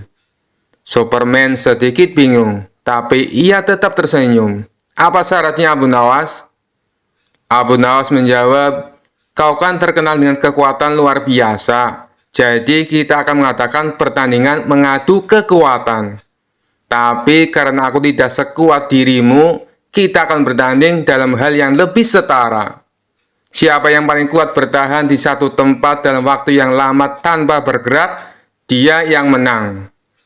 Superman tertawa, "Itu mudah bagiku. Jadi, kau ingin kita berdiri diam selama mungkin?" Abu Nawas mengangguk, "Iya, benar. Tapi sebelum kita mulai, aku akan sedikit bersiap." Lalu Abu Nawas mulai membentangkan tikarnya di tanah dan berbaring santai di atasnya. Ia mengambil bantal kecil dari balik bajunya dan meletakkannya di bawah kepala. "Nah, aku sudah siap," katanya santai sambil tersenyum. Superman yang kebingungan bertanya, "Kau akan bertanding sambil berbaring?" Abu Nawas mengangguk, "Tentu saja, kau kan terkenal sebagai pahlawan yang tak bisa dikalahkan. Jadi, sepertinya adil jika aku sedikit santai. Lagi pula, ini soal siapa yang bisa paling lama tidak bergerak, bukan?" Superman tersenyum percaya diri. "Baiklah, aku akan berdiri di sini tanpa bergerak selama yang kau mau." Maka dimulailah pertandingan mereka. Superman berdiri tegak dengan tubuh kaku, sementara Abu Nawas berbaring santai menikmati waktu. Beberapa menit berlalu, Superman tetap berdiri kokoh. Abu Nawas, ia bahkan sempat tertidur sebentar dan mendengkur pelan. 1 jam kemudian, Superman mulai merasa kakinya pegal. Ia mulai sedikit bergeser ke kiri dan ke kanan, tapi tetap berusaha bertahan. Sedangkan Abu Nawas tanpa beban melanjutkan tidurnya dengan nyaman. Setelah 2 jam, keringat mulai bercucuran dari dahi Superman. Meski dia super kuat, ternyata berdiri tanpa bergerak begitu lama membuat otot-ototnya tegang. Sementara itu, Abu Nawas bangun dari tidurnya, menguap dan berkata, "Wah, tidurku enak sekali. Bagaimana Superman? Kau masih kuat?" Superman yang mulai kelelahan mencoba tetap berdiri, tapi akhirnya berkata, "Abu Nawas, aku menyerah. Ini terlalu sulit. Kau menang." Raja yang menyaksikan semua itu tertawa terbahak-bahak. "Abu Nawas, sekali lagi kau berhasil mengalahkan lawanmu dengan kecerdikanmu. Bahkan Superman pun tak bisa bertahan melawan strategimu yang unik." Abu Nawas berdiri, menggelar tikarnya dan berkata, "Tuanku, kekuatan saja tidak cukup. Kadang yang terpenting adalah bagaimana kita menggunakan kecerdikan. Lagi pula, siapa yang tidak suka tidur siang? Semua orang di istana tertawa terbahak-bahak, termasuk Superman, yang akhirnya mengakui bahwa Abu Nawas memang bukan lawan sembarangan. Meski tidak memiliki kekuatan super, kecerdasan Abu Nawas adalah kekuatan terbesarnya. Dan sejak hari itu, Raja terus memuji kecerdikan Abu Nawas. Sementara Superman pun belajar bahwa tidak semua masalah bisa diatasi dengan kekuatan saja. Kisah selanjutnya. Suatu hari Abu Nawas sedang duduk santai di depan rumahnya sambil menyeruput teh hangat. Tiba-tiba terdengar suara gaduh dari kejauhan. Ketika Abu Nawas menoleh, ia melihat debu mengepul di udara, diikuti oleh bayangan seseorang yang mendekat dengan sangat cepat. Begitu debu menghilang, tampak seorang pria dengan tongkat ajaib di tangannya dan bulu monyet di kepalanya. Dia berdiri gagah di depan Abu Nawas. Abu Nawas, aku adalah Sung Gokong, Raja Kera dari Cina. Aku mendengar bahwa kau adalah orang yang paling licik di negeri ini. Maka aku datang untuk menantangmu bertarung, teriak Sung Gokong dengan penuh semangat. Abu Nawas yang masih dalam mode santai hanya menghela nafas. Aduh, pagi-pagi kau sudah ada tantangan bertarung. Apa tidak ada hal lain yang lebih damai untuk dilakukan? Namun Sung Gokong tampak tak sabar. Dia memutar tongkatnya lalu berkata, "Kau tidak bisa mengelak Abu Nawas. Kau harus menerima tantanganku atau kehilangan kehormatanmu." Abu Nawas berpikir cepat. Melawan Raja Kera yang sakti dan bisa terbang, ini jelas tidak seimbang. Tapi Abu Nawas adalah orang yang dikenal selalu punya akal licik untuk menghadapi situasi sulit. Maka dengan senyum liciknya ia berkata, "Baiklah Sung Gokong, aku akan melawanmu tapi aku punya syarat." Sung Gokong menatap penasaran. "Apa syaratnya?" Abu Nawas menjawab dengan tenang, "Kita akan bertarung di sebuah medan yang tak pernah kau lihat sebelumnya. Aku tahu kau hebat di udara, di tanah, dan bahkan di air. Tapi aku ingin melihat apakah kau bisa menang di tempat yang lebih sulit." Sung Gokong tertawa meremehkan. "Tempat apapun, aku pasti bisa mengalahkanmu, Abu Nawas." Abu Nawas tersenyum. "Baiklah, ikutlah aku ke medan pertarungan kita." Abu Nawas lalu membawa Sung Gokong ke sebuah lapangan yang luas, yang dipenuhi oleh kasur empuk dan guling-guling besar. Sung Gokong mengerutkan kening dan bingung. "Tempat apa ini?" tanya Sung Gokong. "Ini adalah medan pertarungan kita, Sung Gokong," kata Abu Nawas dengan penuh percaya diri. "Pertarungan kita bukan soal kekuatan, tapi soal bertahan. Kita akan bertarung di sini dengan satu aturan. Siapa yang tertidur dulu, dialah pemenangnya." Sung Gokong yang terkenal selalu aktif dan lincah merasa heran. "Tertidur? Itu konyol. Aku tak pernah tidur, apalagi dalam situasi bertarung." Abu Nawas tersenyum lebar. "Nah, itulah tantangannya. Kau tak hanya harus menang, tapi juga melawan rasa kantuk. Siapa yang pertama tidur, dialah pemenangnya."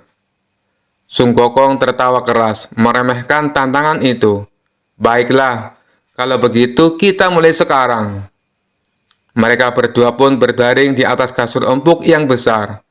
Tak sampai 10 menit, Sung Gokong yang tak terbiasa diam dalam posisi nyaman mulai gelisah. Matanya berkedip-kedip. Tubuhnya merasa rileks di atas kasur empuk, dan tanpa sadar, dia tertidur lelap. Abu Nawas yang sudah biasa bersantai dengan liciknya menunggu sampai Sung Gokong tertidur. Lalu dengan santai berdiri dan berjalan pulang, meninggalkan Sung Gokong yang mendengkur di lapangan kasur. Esok paginya, Sung Gokong terbangun dengan terkejut, melihat Abu Nawas sudah tak ada di sana. Ia sadar bahwa ia telah kalah dalam tantangan yang sederhana namun sangat cerdik. Sung Gokong menggaruk-garuk kepalanya sambil bergumam, "Aku mungkin kuat, tapi otak Abu Nawas benar-benar sulit dikalahkan." Dan dengan itu Abu Nawas kembali memenangkan pertarungan. Kali ini melawan Raja Kera dari Cina, tanpa harus mengangkat satu senjata pun.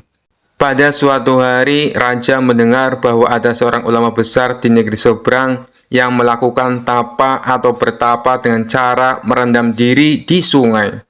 Raja sangat terkesan dan penasaran, lalu memanggil Abu Nawas ke istana. "Abu Nawas," kata Raja, "aku dengar ulama besar di negeri seberang melakukan tapa rendam di sungai selama berhari-hari untuk mendapatkan pencerahan. Aku ingin kau melakukan hal yang sama. Tunjukkan bahwa kau juga mampu bertapa seperti itu." Abu Nawas yang terkenal cerdik tentu saja merasa ini adalah perintah yang aneh dan berat. Namun, ia tidak mungkin menolak perintah raja. Ia berpikir sejenak, lalu tersenyum dan berkata, "Baik, tuanku. Hamba akan melaksanakan perintah tuanku dengan penuh dedikasi. Hamba akan melakukan tapa rendam di kali besok pagi." Keesokan harinya, Abu Nawas pergi ke sungai, ditemani oleh para pengawal raja yang ingin memastikan bahwa ia benar-benar melakukan tapa rendam. Namun seperti biasa, Abu Nawas sudah menyiapkan rencananya yang cerdik. Sampai di sungai, Abu Nawas mulai bersiap-siap. Ia mengambil sepotong tikar dan membawa makanan ringan serta minuman hangat. Pengawal yang melihat itu kebingungan dan bertanya, "Apa yang kau lakukan, Abu Nawas? Bukankah kau harus berendam di sungai?" Abu Nawas dengan tenang menjawab, "Tenang saja, aku tahu apa yang kulakukan." Lalu dengan gerakan dramatis, Abu Nawas menggulung celana hingga lutut, berjalan ke tepi sungai, dan duduk di atas batu yang berada tepat di tepi sungai. Air sungai hanya menyentuh sedikit kakinya, dan ia duduk santai di sana sambil meminum teh hangat dan makan cemilan. Pengawal pun terkejut. "Abu Nawas, ini bukan tapa rendam. Kau harus masuk ke dalam air, bukan duduk santai di tepi sungai." Abu Nawas tersenyum tenang dan menjawab, "Kalian tidak mengerti esensi dari tapa rendam. Yang penting adalah hatiku yang tenggelam dalam kedalaman makna, bukan tubuhku. Jika hati sudah meresapi air sungai, seluruh jiwa dan tubuhku sudah berendam di dalamnya." Pengawal pun bingung mendengar penjelasan aneh itu, tapi mereka tak bisa membantah logika licik Abu Nawas. Setelah beberapa jam duduk santai, Abu Nawas kemudian pulang ke istana dan melapor kepada raja, "Tuanku, hamba sudah melaksanakan tapa rendam seperti yang diperintahkan." Raja yang penasaran bertanya, "Bagaimana perasaanmu setelah bertapa, Abu Nawas? Apakah kau mendapatkan pencerahan?" Abu Nawas dengan wajah penuh kebijaksanaan menjawab, "Tuanku, hamba mendapatkan pencerahan yang luar biasa. Hamba sadar bahwa tak perlu seluruh tubuh hamba tenggelam di air untuk mencapai pencerahan.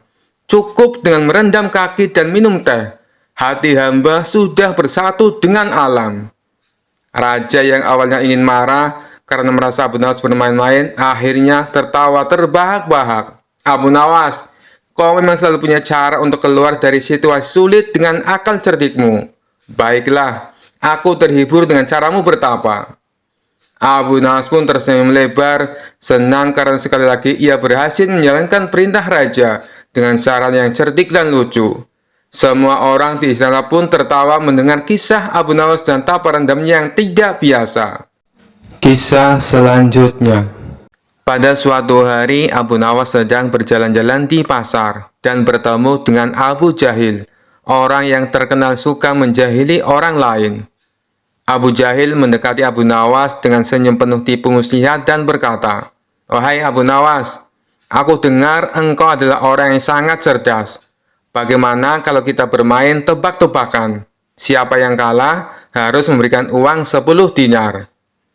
Abu Nawas yang tahu Abu Jahil suka menjebak orang dengan tipu muslihatnya tersenyum dan berkata, "Baiklah Abu Jahil, aku terima tantanganmu. Silakan mulai." Abu Jahil tersenyum lebar dan mulai tebakannya. Tebakan pertama, apa yang ada di langit, tapi tidak bisa kau lihat dengan mata telanjang? Abu Nawas berpikir sejenak, lalu berkata, "Mudah sekali, Jawabannya adalah bintang-bintang yang jauh. Abu Jahil terkejut karena Abu Nawas menjawab dengan cepat dan benar. Tapi ia tak mau kalah. Baiklah, sekarang giliranku lagi, katanya. Tebakan kedua, apa yang bisa terbang tapi tidak punya sayap?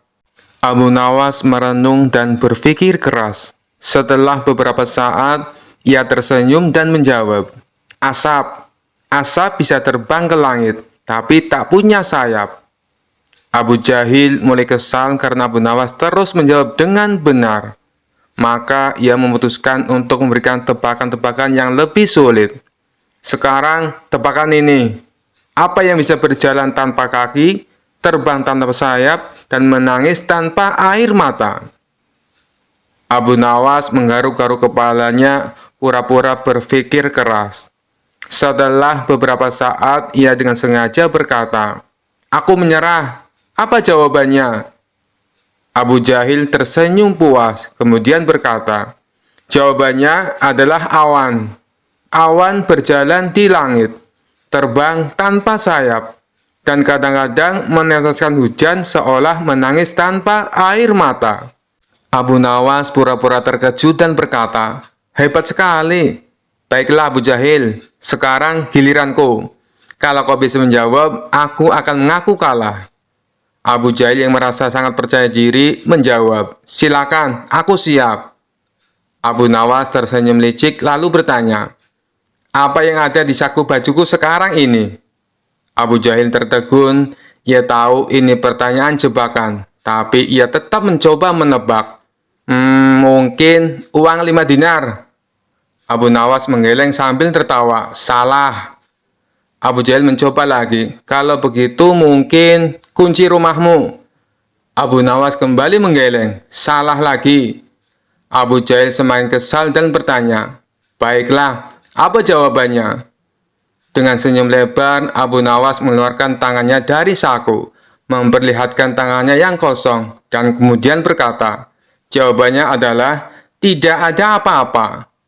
Abu Jahil terkejut dan protes, "Itu tidak adil, itu bukan tebakan yang benar."